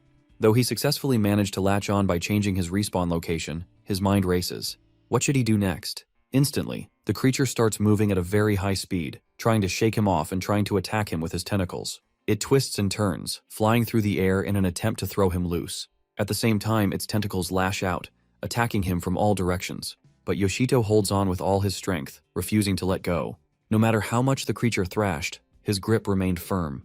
When the creature realizes that Yoshito is not letting go, it goes inside the upper layer of the Proteus and throws him onto the ground. Yoshito whimpers in pain but forces himself to stand. As he steadies himself, he realizes that the place he is in is quite unfamiliar. Tension grows thicker in the environment, and Yoshito is unsure of what he is going to do next. Yoshito scans the place, wondering if this is just like other normal floors. But when he examines it, sweat coats his head because it is the metallic serpent's nest. The serpent stands there while its tentacles surround Yoshito, and as he runs, the deadly tentacles follow him. Yoshito knows it's not practical to take down the Iron Snake alone, so he decides to go get the director and the others as well, because they should face it with everyone's maximum firepower. To go and get them, he needs to run away because the serpent is now aware of the fact that Yoshito wants to leave. Yoshito uses all the energy left in his body and runs with it while tentacles follow him to kill him, its tentacles stretching out like steel whips, aiming to strike him down before he can escape. Though Yoshito dodges its attacks, somehow gets away from them, and throws himself into the passage, rolling to the other side. Back to where the squad, Chief, and Kagura are, Yoshito finally reunites with them and apologizes for the sudden disappearance, but reveals the discovery he made. He explains to everyone that he found Iron Snake's lairs on the upper floors, and if all of them attack it together, they can end this once and for all. Curiously, Rito Fuyune questions Yoshito if he noticed any unusually colored magic stones there, so Yoshito realizes when she mentions it that there were magic stones of a different color from those in the mining area. Rito sighs as it all makes sense to her now. She elaborates, during the last battle, the Ice Flower Squad analyzed the Iron Snake's structure. Target turns out to be powered by high-purity magic. The magic stones found in this demon tower were all impure, so Rito predicted that there must be an area with high-purity magic stones. The ones that Yoshito saw were those high-purity stones. That being said, Yoshito understands that the director's prediction was accurate. Since the magic stones are only powering its nest, the steel fracturer can't leave the nest, even if it is risky. So now they decide, this time, they will definitely finish it for good. As Rito moves forward, she suddenly pauses and asks Yoshito to lead the way because now she is impressed by him. Pressing forward, they arrive at the location, noticing the creature eating the magic stones, probably to refuel its energy. The squad members pant as climbing this ledge is pretty hard, but they are impressed by Yoshito's skills as he climbed it very easily. However, without wasting a single second, Rito equips her weapon, orders everyone to get ready for the battle, and tells them to give it everything they have got, because it is only possible with everyone's full strength to destroy their target. The whole team is aligned now, prepared to attack the monstrous creature. The serpent is screeching loudly, which pauses the movement of all the people there. However, Kagura decides that as a conqueror, he can't afford to witness any more suffering. Therefore, he will put all his efforts into this, and just like this, he rushes towards the creature, preparing an attack with his weapon. Kagura is in the middle of swinging his weapon, but the creature opens his mouth to counterattack while Kagura moves forward swiftly, and flames follow his movements. He then attacks the creature with a very high speed, which creates an explosion of debris in the surrounding area. This attack was so powerful that Yoshito assumed probably the creature would collapse now. But to their surprise, the creature is acting more dangerous now as it takes out multiple tendrils with sharp tips again, and they follow the other members of the squad. Kagura realizes even with such immense attacks, he still can't defeat it. However, those tendrils surround the ground. The squad members try not to let their guard down and stay firm to deflect the attacks, but those steel whip-like chains kill half of the squad members. Sweat coats everyone's forehead when they realize that the situation is getting worse than before. Meanwhile, the alive squad member screams and grieves for his companions, not noticing that he is about to be attacked. Fortunately, Yoshito arrives there in time, deflects the attack, and protects the guy. He advises the guy. Grieving for the fallen comrade comes later because if he dies too, no one will be left to honor them or their sacrifice. The guy understands what Yoshito just said and makes himself believe that he will get through this. Kagura asks Yoshito for their strategy as the enemy's attacks are overwhelming them. They both stand there unsure of their next step. But in an instant, the ground turns into ice as Rito Fuyune uses her Frostbite ultimate expansion. Her expressions are darkened now. She apologizes to everyone and takes the blame, thinking only if she were stronger, no one would have been hurt at all. Yoshito calls out her name to understand the situation, but she doesn't seem to listen and assures everyone that she will make it up to everyone. As she apologizes to everyone, she moves forward towards the creature, who sends its large, sharp-edged chains toward Rito. Though she dodges those attacks very easily. However, those sharp-edged chains surround her from every corner, and the creature doesn't miss any spot. But still she deflects those attacks and counterattacks the creature, which doubles its anger, though it tries running away. But now Fuyune has trapped it, and she lifts her sword to take its head off with that icy sword of hers. But before she could do that, the creature moves swiftly, making Fuyune miss that hit. In an instant, the creature shakes its body while its chains are moving in the air to hit her, due to which she loses her firm grip on the ground and collapses. The creature causes disastrous debris all over the place, due to which Fuyune is crushed under it while her weapon is flung to the far corner. Evaluating the circumstances and noticing her strong weapon, Yoshito knows he has to do something, though his faux anmanos is not sharp enough to sever the head of an iron snake. But if it is that sword imbued with her magic, then it could definitely create some difference. Yoshito gathers his courage and steps forward to attack the creature. The creature waits for him to move so that it can attack him accordingly. He trembles in fear, but then sighs as he decides to let it have him. But the price will be steep. He rushes towards it, but as he sees the monster following him, he changes his direction, smirking and knowing very well that he can't move as fast as the director. But there is definitely one way to ensure a single, guaranteed strike, which will surely turn the situation upside down. There is only one way to surely land a hit, and that is him being dead. As a death penalty, a permanent debuff of STR-34 is applied, but in a second debuff reversal confirmed, making the strength STR plus 34. He then smartly alters his respawn location, and as the respawn point is designated, it is already in front of him. Normally, Yoshito would never agree to such a method, but this was the most clever move to get close to the monstrous creature, and just like that, he easily cuts through its body and ends up slicing its head in half pieces. As it falls on the ground, its weight causes an extreme explosion.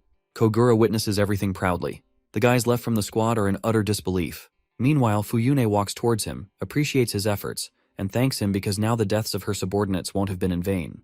Yoshito gives a warm smile to Fuyune, but his expression changes when he gets the notification. The boss of the Demon Tower, Porteus, has been defeated. As rewards, unique equipment and magic stones have been sent to his inventory. Yoshido's jaw drops when he realizes he just defeated the boss. However, Fuyuni stands there calmly because it is understandable, so she explains that earlier he mentioned that this Demon Tower, Proteus, didn't have any noticeable features, but that was a mistake as she has been reviewing the reports on the monsters in Proteus, a monster that camouflages itself as a rock, a monster that can transform its arms. And there are several other reports, but what they all have in common is that they were hiding their true forms. On the contrary, Proteus was definitely the boldest in concealing its true form by roaming within the Demon Tower.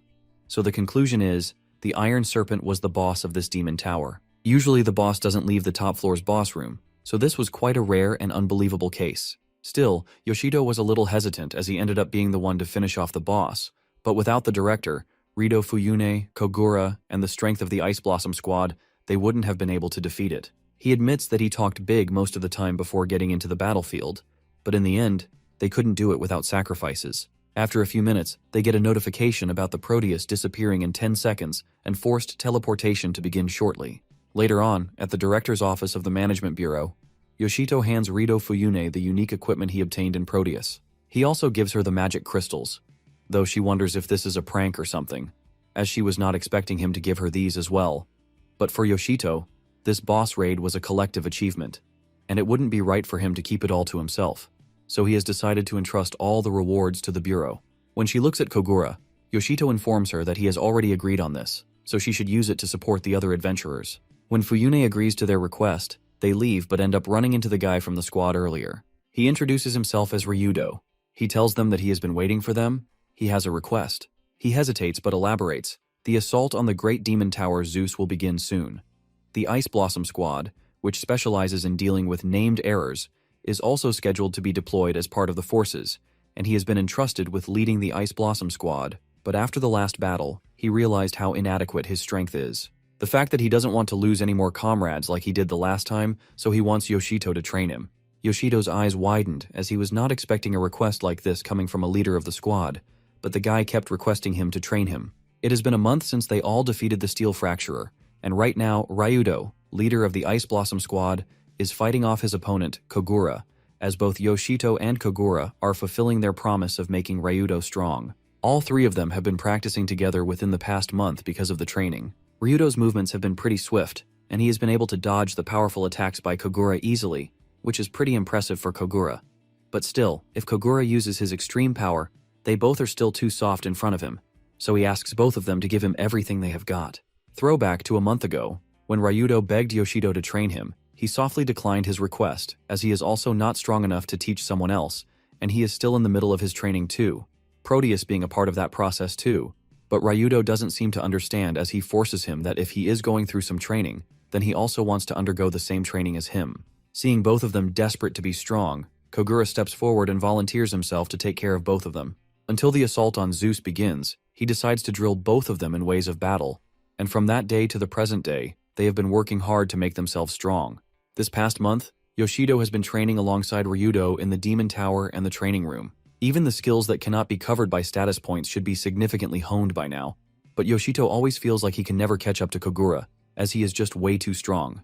However, Omiko reminds them while training that during the Iron Serpent battle, Yoshito and Fuyune played more significant roles. Therefore, there is a compatibility factor between attackers and monsters, so if the two of them want to get even stronger, he can rest easy even when he is not there to help.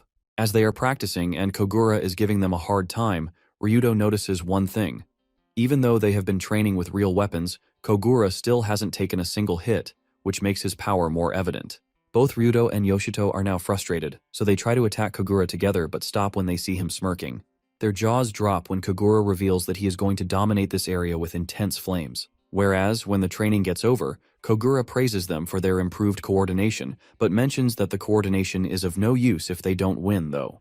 However, he explains that winning or losing against him doesn't matter because what is important is that they can unleash their strength in the Demon Tower. Days pass by, and now the operation, Demon Tower Zeus, is available, and its details too. The organization is accepting participation requests from adventurers. Ryudo is kind of worried, but now claims that this time he will definitely protect his subordinates in the Ice Blossom Squad. A few days later, at the volunteer examination venue of Zeus Assault Mission, The speaker announces that they will now have the director personally assess the abilities of all the volunteers, as based on the result of this exam, they will be assigned to different operation areas. In another environment, Rito Fuyune is shocked by seeing the two figures, as she didn't expect them to come. She then asks them to show her how much stronger they have become, as she wonders if they could show her. And those two people are none other than Mana and Yuri.